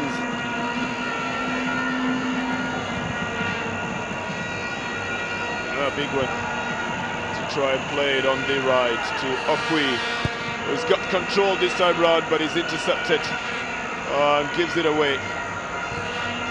This is the central defender, Henry Kalungi, the man who plays for California FC in the United States of America, turning up for his Ugandan Cranes side. And Harambee Stars losing it in the midfield. This is Moses Oloya now. Rushing down and trying to put in a through ball. Okwi not ready for a shot. And the frustration again of just not executing the final third of it, the final touch of it. Well, the Cranes have looked dangerous, certainly, man. Yeah, certainly. Oloya is at the center of what's happening for them. That's good in the second half. Making inroads, first in the wide area, that cross, the dribble on the cross was really good. For Brian Umony, couldn't get the shot off, and then through the middle again, a ball for Umony. Umony tries to set up Okwi, but Harambee Stars closed down very quickly. The thing though is that, yeah, the Cranes are taking the game to Kenya like you'd expect them to do. Well, that could just be the undoing. Humphrey Mieno with a shot! Oh, this one is watched as it goes off the field of play by Dhaira Abel. but you could have seen the intention from the moment he let that ball. He takes a stride, poses himself behind the ball. We know that he's got a shot like a Mills, but this time round not on target. And Kenya will be making a substitution here. It looks like they are bringing into play Paul Were and Clifton Miheso will be going to the bench. The man who was gunning for the Golden Boot in the last season as well. Left briefly for a professional stint, came back.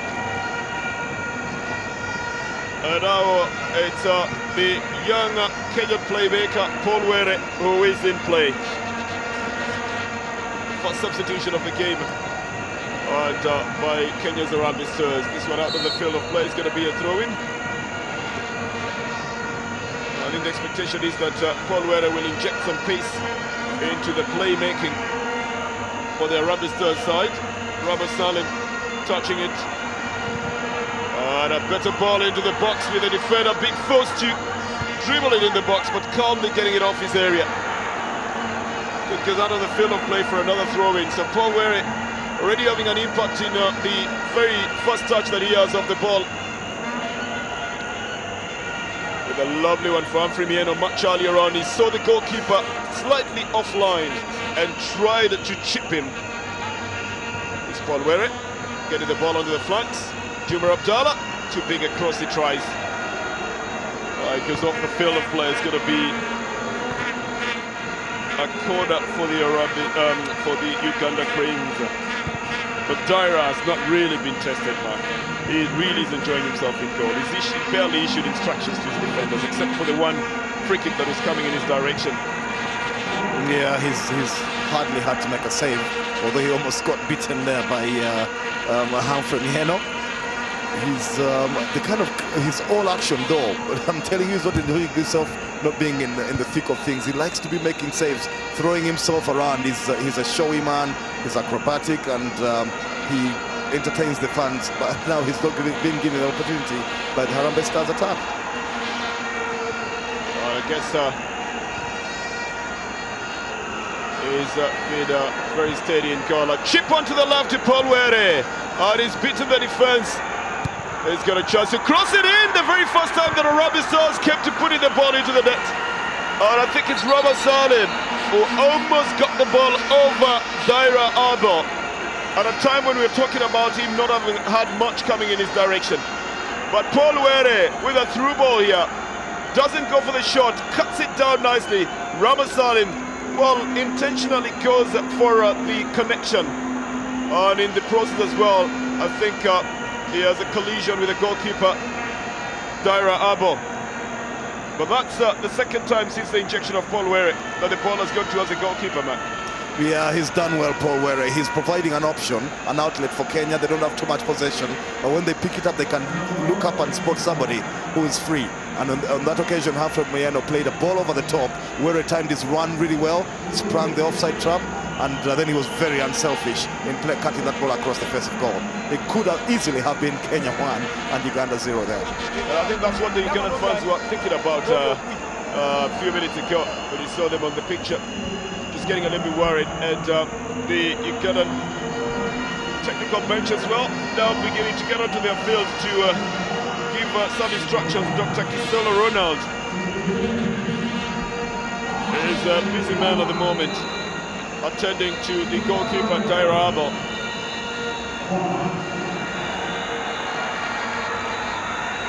And it's the first time in the entire match that we've had stoppage this long for a player on the field. Of course, we had stoppage because the lights themselves went on an injury list and took about 5-10 minutes to be able to come back.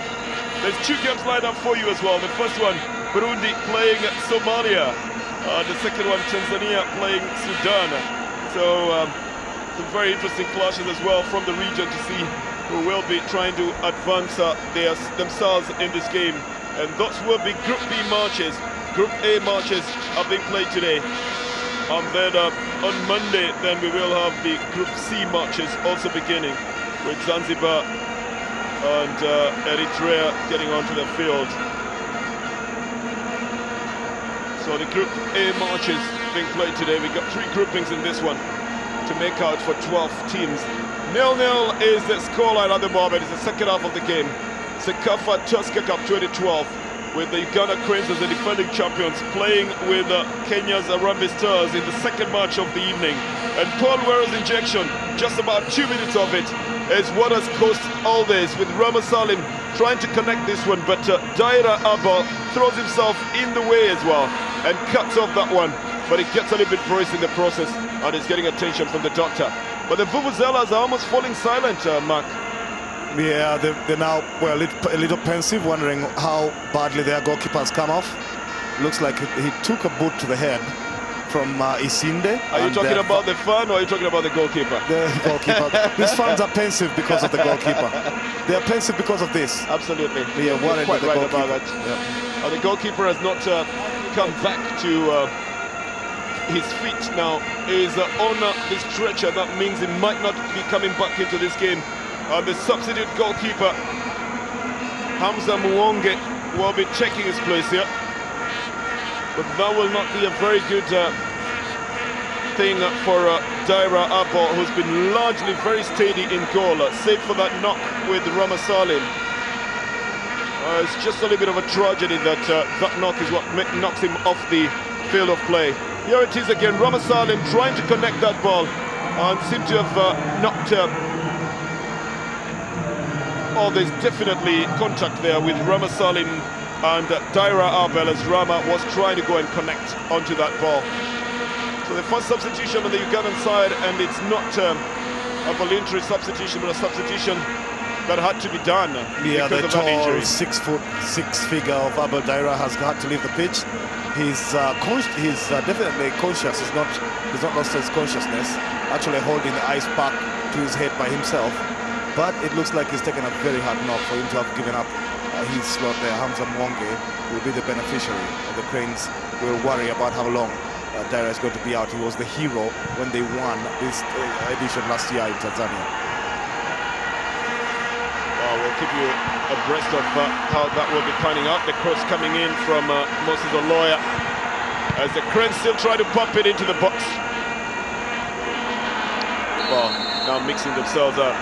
Hamis, Kiiza and Dennies Iguma just not decided on who is to take that ball. It's going to be a free kick. Bobby Williamson, I think, is now in those desperate moments. I often do admire the way he remains calm in the face of so much action. And I've severally caught him just reading a book, waiting for a game to start, while other coaches were getting very, very, very worked up, trying to find out the best solutions into their games. So the new goalkeeper, Hamza Muwonge, on his first touch of the ball. And I think goalkeeping is one of those areas in football where the substitute goalkeeper never really knows whether or not he's going to come into play. He does come into play only if the other goalkeeper is injured and unable to continue. But he rarely does get his place on the field.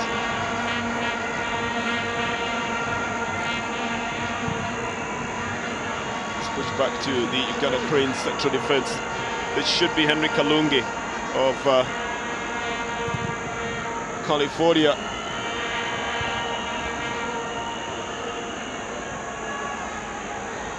And then picked on the edge of the box. Looking for a chance at a shot here. Geofrey Kizito sprays it out to the left. Oh, he gets a return pass on the left foot shot. Well, Duncan Ocheng not very certain if he wants to punch it back into play or to just pick it up all the same. But the result is still good enough that he pushes it off his area. The result on first attack has been thwarted and a foul will be awarded to the Harambee Stars. But a good turn here by Geofrey Kizito on the left foot shot, Mark. Yeah, Kizito Baba moving really well off the ball. That's a good first touch. Sets it up nicely. Swings his left boot. It's not his favored foot, but it's on target. And Duncan Ocheng has to work, which he does really well. The goalkeeper of Harambee Stars has got to get the credit. This man is a good player, box to box. Well, big boot again, getting the ball into the box. The goalkeeper, Hamza Muwonge, is getting more play than Dhaira Abel did. At least if you look at how many times the ball has come to his direction in the last 2 or so minutes. But that would be kudos to the Kenyan side. That means that they're getting the ball at least into the box. This was picked up in the midfield. A big boot trying to get it onto the right, trying to get it to Moses Oloya. Now it's picked up by Dennis Guma. Oh, Anthony Kimani. Forced into a desperate tackle there that might just get him into trouble. I think he just got frustrated. And yes, he's gotten himself into trouble unnecessarily. He was just frustrated at not having gotten onto that ball. But he gets himself a yellow card for that cheeky little kick. Well, here it is again, the charge. And then look at that little cheeky kick on Emmanuel Okwi. Well, Emmanuel just plays more intelligently and gets Anthony Kimani yellow carded. But that is also a side of a little bit of desperation, isn't it? Yeah, certainly. Well, some referees actually get you in more trouble than just a yellow. So it's right in the box. And clearance not yet done. The Kenyan side deciding to build it up. Anthony Kimani again. That's a better ball into the midfield, and they've got more men in there as well. Humphrey Mieno sprays it out to the left to Paul Were. Oh, Paul Were goes down because of the elbow of Dennis Iguma. And we said it much earlier on that Dennis Iguma was playing a little bit dangerously. It's taken just a little bit too long. But he's a very, very deceptively intelligent player.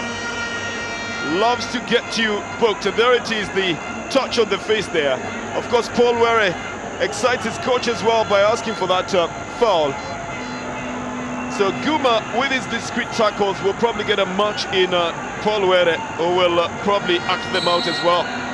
And a free kick here. Oh, some indecision on how to take the ball here. But Bernard Mangoli then gives it away. It's Duncan Ochieng who plays it back to David Owino.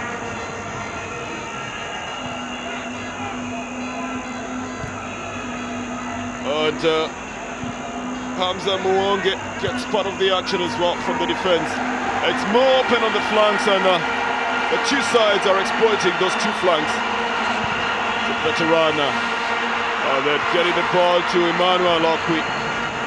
Rabbit Stars tries to pick it up. Guma plays it out to Moses Oloya. Oloya very tightly marked here, and Paul Were overworking himself in taking possession of that. Well, he picks up another one off the blunder that was coming from Dennis Guma. I think Guma is going to have some work on his plate with Paul Were running on that side now. Yeah, now that he's been booked, he really needs to be careful, because Were is a tricky customer. He's changed the dimension of the Harambee Stars attack entirely. They barely got into the Cranes half in the box in the first half, but now they can actually, because Were is opening up those flanks. 4 corners in total, and all of them belonging to the Ugandan Cranes. And Guma is in there as well, trying to jostle for some space. As Godfrey Walusimbi prepares to take it, it will be a left-footed swinger. Anthony Kimani is equally involved in his own drama. Everybody trying to tell the ref, look, I'm not the one who's doing this.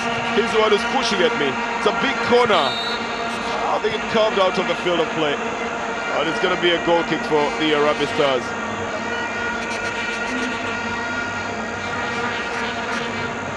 Well, the one thing for sure is that the midfield still needs better control, especially from the Ugandan Cranes. But look at the pushing in there. It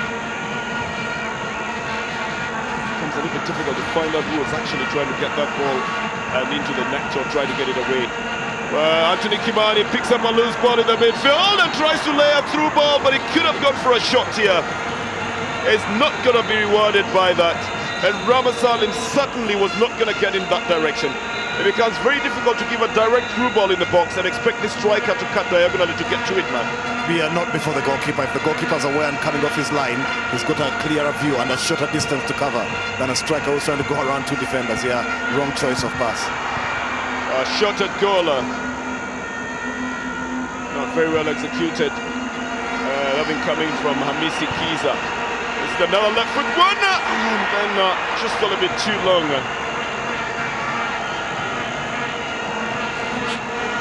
He's going to appealed for a corner there, but there was absolutely no touch, so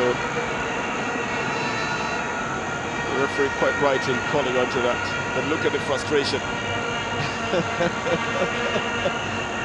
You know, players are some of the best actors, I tell you, and on the field of play, they often will come out looking like they're gripped party.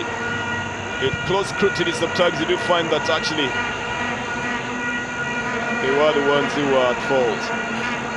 It's going to be a throw-in, it's going to be for Harambee Stars. 20 minutes of play in regular time remaining here. Big put by David Ocheng, the Tusker FC player.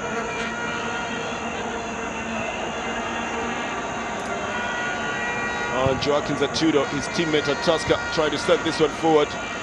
Rama Salim not having any reprieve in trying to get that ball from Isinde.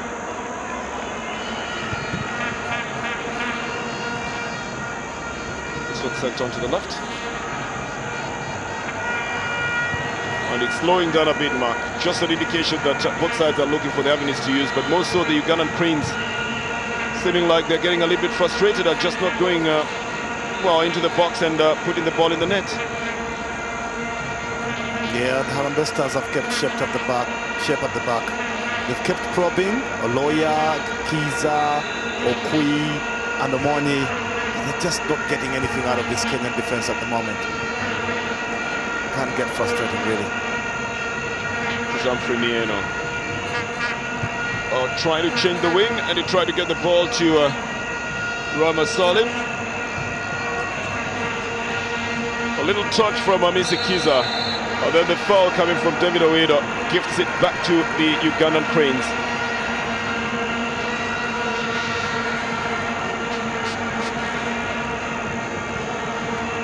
Quickly started by Dennies Iguma.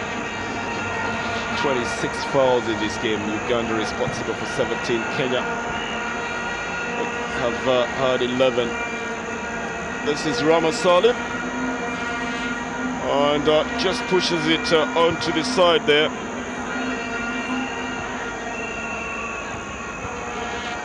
As this one goes off the field of play.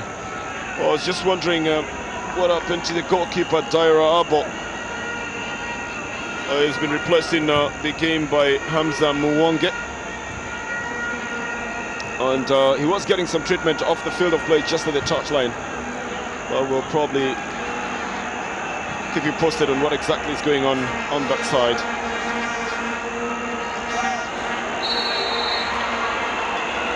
As a foul will be awarded to the Ugandan Cranes. And that's because of this tackle on Guma. A little push coming in from the substitute Paul Were, who seems to have known exactly how to play with Isinde and Guma. But then a chance set up set piece for the Uganda Cranes. Oh, it seems like there's going to be another substitution, and it's on the Harambee Stars side. Kevin Omondi will be coming in, I think, to try and reinforce the midfield. And it's a midfielder from midfielder. Bernard Mankoli has done his duty. Maybe Kevin will try to turn around the game as well. Is one of the reliable midfielders on the Harambee Stars side, and this one has gone into the net from the free kick. And the stadium suddenly lights up from that shot by Geofrey Kizito. The fans of the Uganda Cranes, who had gone a little bit silent at that time, are caught in some pleasant surprise, and a row of applause burst into the stadium. A little celebration here from Kizito, happy with himself. They were piling in the pressure, but it wasn't largely expected that they weren't going to put in the goal at that moment. In fact, we were talking about frustration, but they've turned off frustration. Look at that free kick, and the header, brilliantly taken. A free header, no marking. And Geofrey Kizito puts the Uganda Cranes 1 goal ahead. This is going to be a big celebration, man. Absolutely, Geofrey Kizito is not picked up by the Kenyan defense there. A lapse in concentration. The ball from Iguma is quality. It's swung in really well. It's away from Duncan Ocheng and it's going towards the Queen striker, but he's not picked up and he heads that into the bottom corner. Very good goal for Uganda. Well, that will change the dynamics of how the game will be played as well. As Uganda will be trying to get a second goal to solidify on that one. And the Rugby Stars will probably be trying to level it as well. So we've got a game in our hands. Not too much time remaining, 16 minutes in regular time. As Duncan Ocheng picks it up. And then the goalkeeper, Hamza Muwanga, the substitute goalkeeper, cuts it up for the Uganda Cranes. But what a header! And what a free kick as well coming in for Kizito to rise above everybody else and to head it into the net. No challenge whatsoever for him. The Vuvuzelas have come back to life at the Nabola Stadium.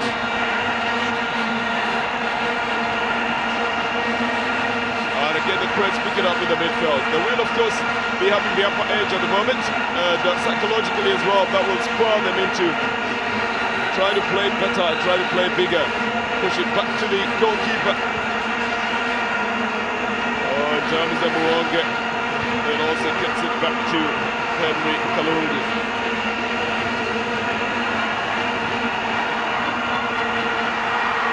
And again, the Cranes try to pick it up. Joaquin Zachudo with a very, very big boot. Danger if he had made contact. And that would have been penalized, of course. I don't know how much you think the Uganda Cranes are going to change their game at the moment, man. Well, largely, they're going to be reactionary now. Obviously, they're growing in stature because of the scoreline, one, and two, the fact that they've now got the crowd involved. There's a bit of noise coming through. The thing, though, is that you expect that Harambee Stars will push up, and if they do, the Cranes will wait to pick them up on the break. Well, once again, it's the Cranes who are picking up the loose ball in the midfield. The crowding beginning to show as well, as desperation will be creeping in as well. Humphrey Mieno trying to stop it. He gets a free kick in the process. I think the pace of the game will also go up from now on. But it's what you do with the pace as well that might just be of benefit. It's going to be a free kick. Oh, Jerry Nkurunziza, the central referee from Burundi says, come on guys, cool it down. A free kick taken on into the box. Clearance, well, a better one coming from Hamis Kiiza now. Kolwere that picks it up just on the line. The referee says it's already off the field of play. Talk about big vuvuzelas, small vuvuzelas. Allah. Pressure-powered vuvuzelas. I think that's a lady-like vuvuzela. You don't expect them to be blowing with their, with their cheeks then swelling with oxygen to pump into the vuvuzela. Although that would be quite a spectacle to watch. A little mistake here will give the ball to a corner for Rugby Stars, who seem to be in a hurry at the moment. Quick shot corner taken. They don't float it into the area. And then the clearance is done by the Cranes. Picked up again at the edge of the box. And Kevin Umony sidestepping one defender, then bringing in the cross. This is Anthony Kimani. Doesn't quite calculate where he's going to shoot at. He took it in a little bit of a hurry there. Didn't have a conviction, to be honest, on how he was taking it. Wasn't with a mean intention, it wasn't accurate as well. And actually Kimani would have done better to give it away. He had a couple of other players just around him he could have played with. Atudo. And then a big boot from Kevin. A better pickup in the box, and this one popped just over the box and over the goalkeeper by Humphrey Mieno. All the experience that he's got in this kind of situations, evading with this very last touch of the ball, but a brilliant through ball by Kevin Umony. And a second touch is the one that pumps it off the field of play. Well, he had his foot to the ball. He had his body right behind it, gave it the right power, but just the direction, the calculation. This is a super ball from Umony, really. In between Iguma and Henry Kalungi, and Geofrey makes a very good run. It's dropping for him on his left foot, and perhaps he prefers to shoot with the right, but he can't keep that on target. Keep it low and on target. Must be disappointing that he couldn't do that, because Hamza Mwonge was at his mercy, off his line, and waiting for the results. Oh, Kenya have made a substitution again, and I think the coach James Nandwa has sacrificed a defender and put in an out-and-out striker in Okwi. The youngster who's got speed and pace as well, crosses the ball in his first touch, and not on his favorite foot as well, it's the left foot. And this man, just for the sheer force and speed, I think it's being preferred by the coach to push his way in 10 minutes of play remaining. And Umony then will have to match on the midfield, because now two midfielders are off the field. That's Anthony Kimani and Bernard Mangoli. This is a foul. Jack is a tutor on Emmanuel Okwi. Well, that's about 32 fouls, or 33 fouls, I would say, in this game so far. Yeah, it's just been a competitive game, well contested. I don't think it's been dirty. 33 might be a deceptive statistic. It shows that it's been dirty. It hasn't been, not at all. You're quite right about it. Just tiny little tackles that are coming into the game at that time. Not really an indication of what it could have been like. We're just telling you that there's been challenges that the referee felt were not conforming to the book in about 33 of the incidences. Clearance and push forward, and Okwi. Speed and sheer force is what he will be preferred for, and he's a natural right footer, so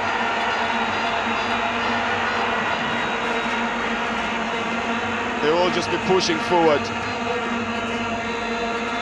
try and aid in the attack. Paul Were doesn't get to that one, it's intercepted, and James Nandwa, the Kenyan coach, says give the ball quickly, move the ball a little bit quickly.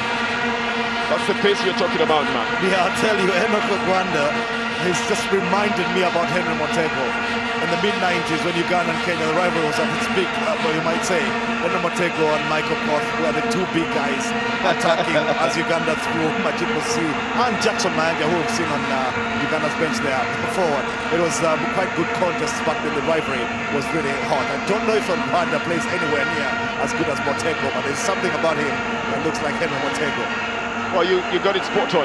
They both were using sheer force and speed as well. And Henry Motego was a very speedy forward as well. So the stature also looked the same. But it's different times, so it's got to be played also a lot more intelligently than before. Lovely turn by the new substitute, Umony. Then pushed onto the right flank with just about red jerseys waiting for it in the box, but it's not lifted high enough. And the Cranes will pick it up. They're just leaving two strikers up from this time round to play only when the ball goes in that direction. Joaquin Zatudo is making sure that Emmanuel Okwi doesn't get onto that ball. And this has been given out as a foul for handball to the Harambee Stars. 7 minutes of play remaining, and time quickly ticking by now for Harambee Stars. The earlier match in this group was between Ethiopia and South Sudan. Ethiopia winning it 1-0, and South Sudan giving a good account themselves against former, one-time champion Ethiopia. Going to be a big throw-in. Gwanda is the man who will be taking it.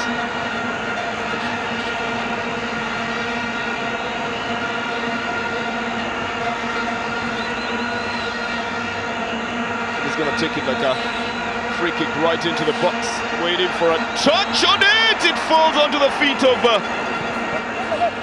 David Ochieng, but he doesn't seem to have been anticipating it. He's expecting it to go out for a corner. Big mistake, because it's out for a goal kick, and he was lurking in there. Oh, that would have been his chance to just go for a shot. But look at what he does. Play to the whistle, they say. Absolutely, that was a bit careless of him. But it's a huge, huge throw from Uganda. He's got the muscles. It's not just thigh muscles. His biceps can do that. It's incredible. He would not be out of place. The Harambee Stars team for the rugby side. He's stout, big, strong guy. It's a huge throw that. I'm still marveling at how much power he put in that. Well, I look at one of the youngsters playing in the Kenya Premier League, and just recently played in the Under-19 tournament as well. Here is a chance for the Ugandan Cranes. They still pick it up in the box. Oh well, it's not because of the field of play, in my opinion. It's still in play, according to the officials. Man down on the Ugandan side, but they hit the crossbar all the same. And now then they see the point of putting it off the field of play, but Okwi was playing it. Brian Umony is the man who went down in the box.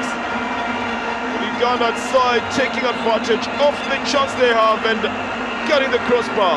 At a time when Dhaira Abel was still waiting to see if the ball was going to be pushed off the field of play. And Umony still down on the ground at that point.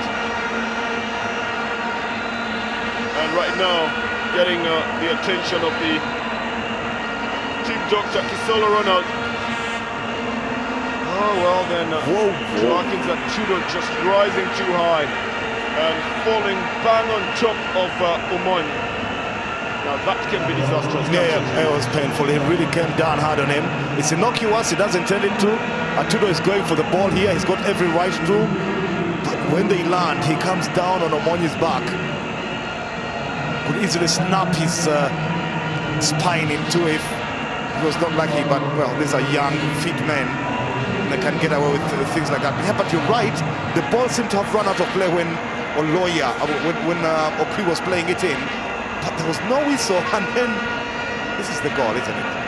Well, this is the free kick that came in, and then the header from Geofrey Kizito in the 74th minute of the game, leaving Dhaira Abel totally flat-footed there.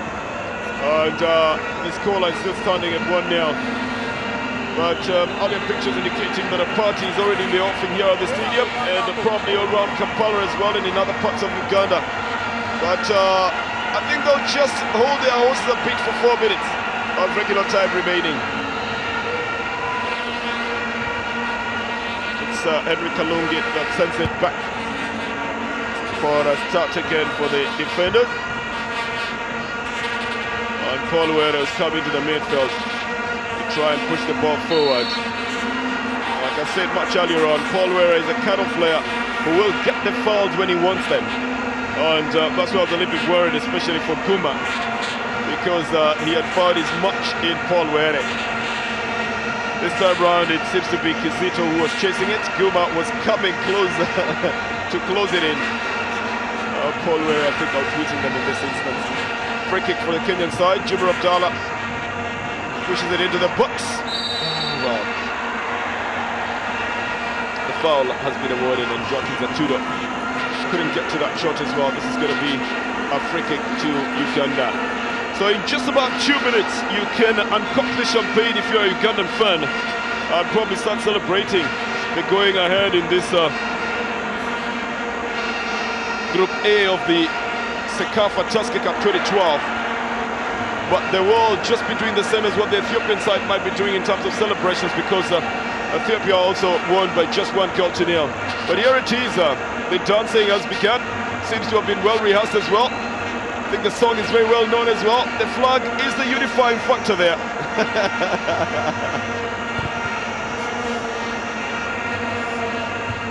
The vuvuzelas will still be blowing a lot harder if the scoreline remains this way. Bobby Williamson knows that 2 minutes is still a lot of time here. Gives out the instructions for the ball to be sent further forward and for the marking to be done more aptly.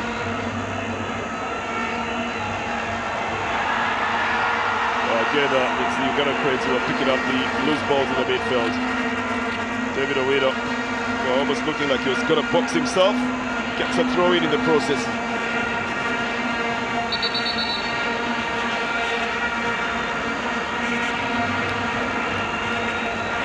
think there's going to be a substitution on the Ugandan side.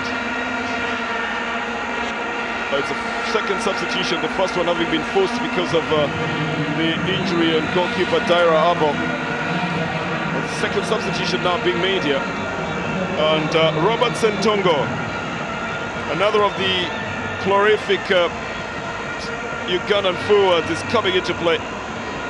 And Umony, who I think has taken that knock a little bit harder, is the one who's going to the bench. What's the expectation of that? Yeah, Sentongo is a plucky one. He's come on for just a few minutes. I don't think he's going to have enough time on the pitch to do that. Umony, of course, he got the wind taken out of him with that fall, and Atudo putting all of perhaps what 75 kilos on him. He's run himself into the ground, so Sentongo will get an opportunity. Not too much of it, but he's one that could give the defense trouble if he did. But obviously, Bobby Williamson wants to finish the game in this half with Uganda attacking, so he doesn't take the pressure from Harambee Stars. You're very right. It's the 90th minute of the game. We'll play 4 minutes of added time in this one. It can be a long time in a game of football, and especially so for the Ugandan side. With a shot straight into the hands of Dakaro Ching, but a beautiful shot coming in from Sentongo, isn't it? Who's just come into the field of play and been given a chance to put Uganda further forward.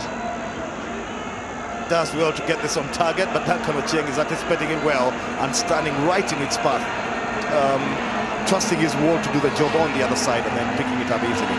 Well, that's because Sentongo also took it just in the same space that was left for him. And I think it's a strategy also for the goalkeeper. If he can see it, well then he can go more easily for it. Big foot forward for the Harambee Stars side. Rama Salim chesting it down for Kevin Omondi. Puts it onto the flanks and manages to get it back on the right side, evading one defender and trying to chip the goalkeeper here. Well, the goalkeeper is forced into a very difficult save here. That's because it was coming in as a drop ball, and Rama Salim was trying to go for it as well. And I wonder what the appeal is all about. They're asking for a penalty. They are signaling handball from the defender when the goalkeeper touches the ball onto the defender. Well, here it is again, and you and I have got a chance to watch it twice. The goalkeeper Muwonge is going for it. It's goal bound, he touches it. Oh well, then that's what they are appealing for. Well, Kevin Omondi floats it in. Muwonge brings it down. And well, the Kenyans don't get the penalty they thought they deserve. Here is a shot that is intercepted as well. And the entire defense is in the box. Well, just tells you that it's a desperate time for the Harambee Stars, and obviously a desperate time for the defense as well. Here it is again, the cross coming in from Kevin Omondi. Muwonge touches it, the goalkeeper, and then it goes to the hands of the defender. And Dennis Iguma would have been the villain here, but Harambee Stars just having it on the line. It's been pushed off the line.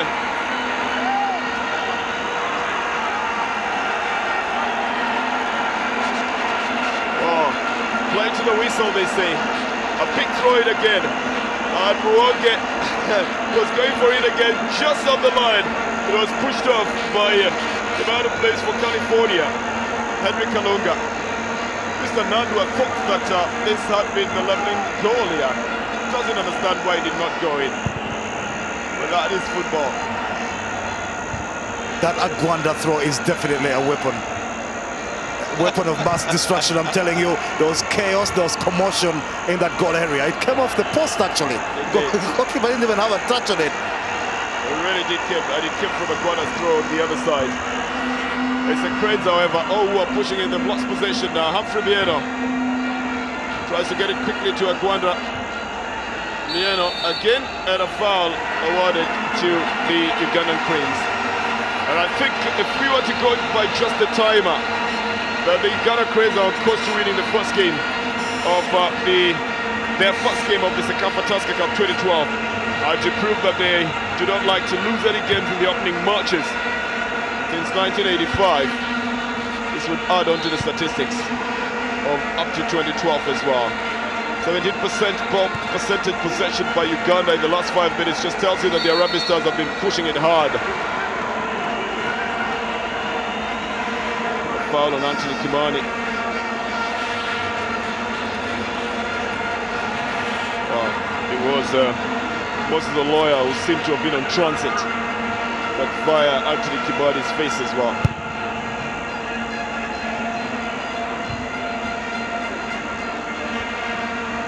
And Harambee Stars with a chance at a shot, and Akagwanda turns the wrong way. Big clearance, and that's the final whistle. And the Cranes win another of their opening matches in the Sekafa tournament. The defending champions giving a very good account of themselves and playing cautiously in the initial stages of the game.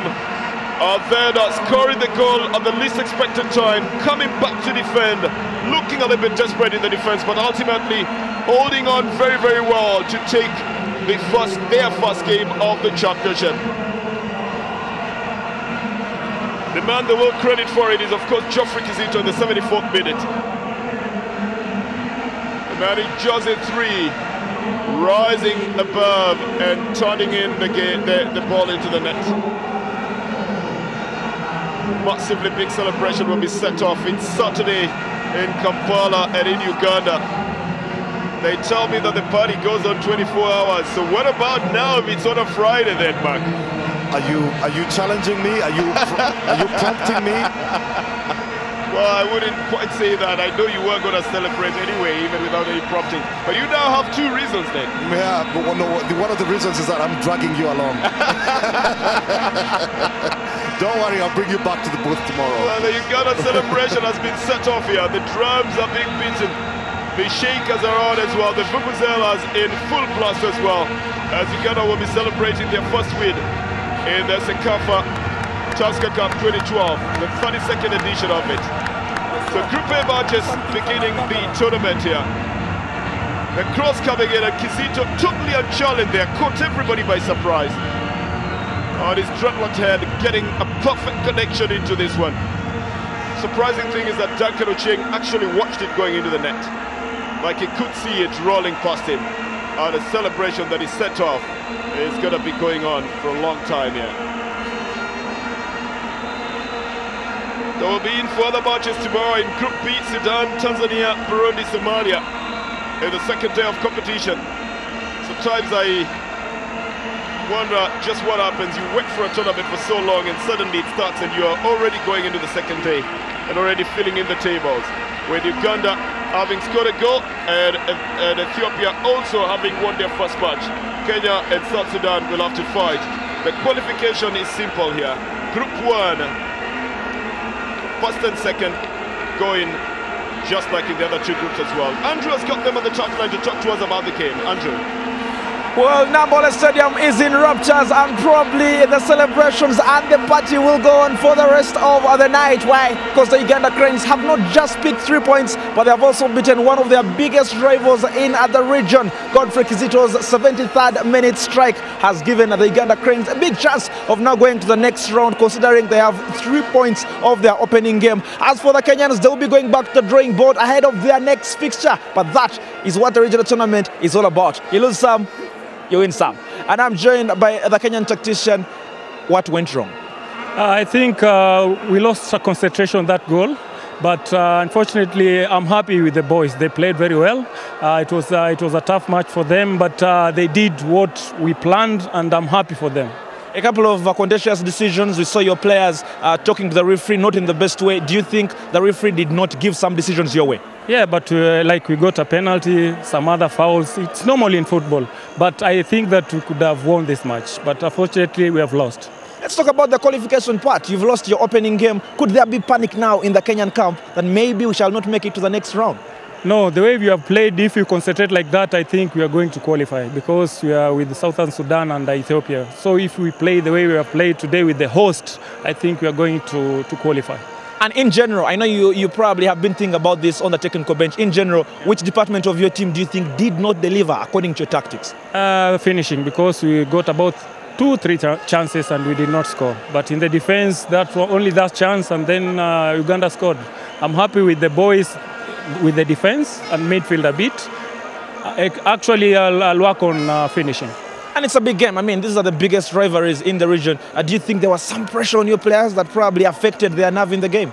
No, I think they did well because they took that pressure, and then at about 20 minutes first half, they controlled the match, and I'm happy for the boys. It's challenging for me because what they did, I'm happy because it's like a plus for me as a coach. So I'll be working on finishing, and then we're planning if we can qualify, we'll meet Uganda again.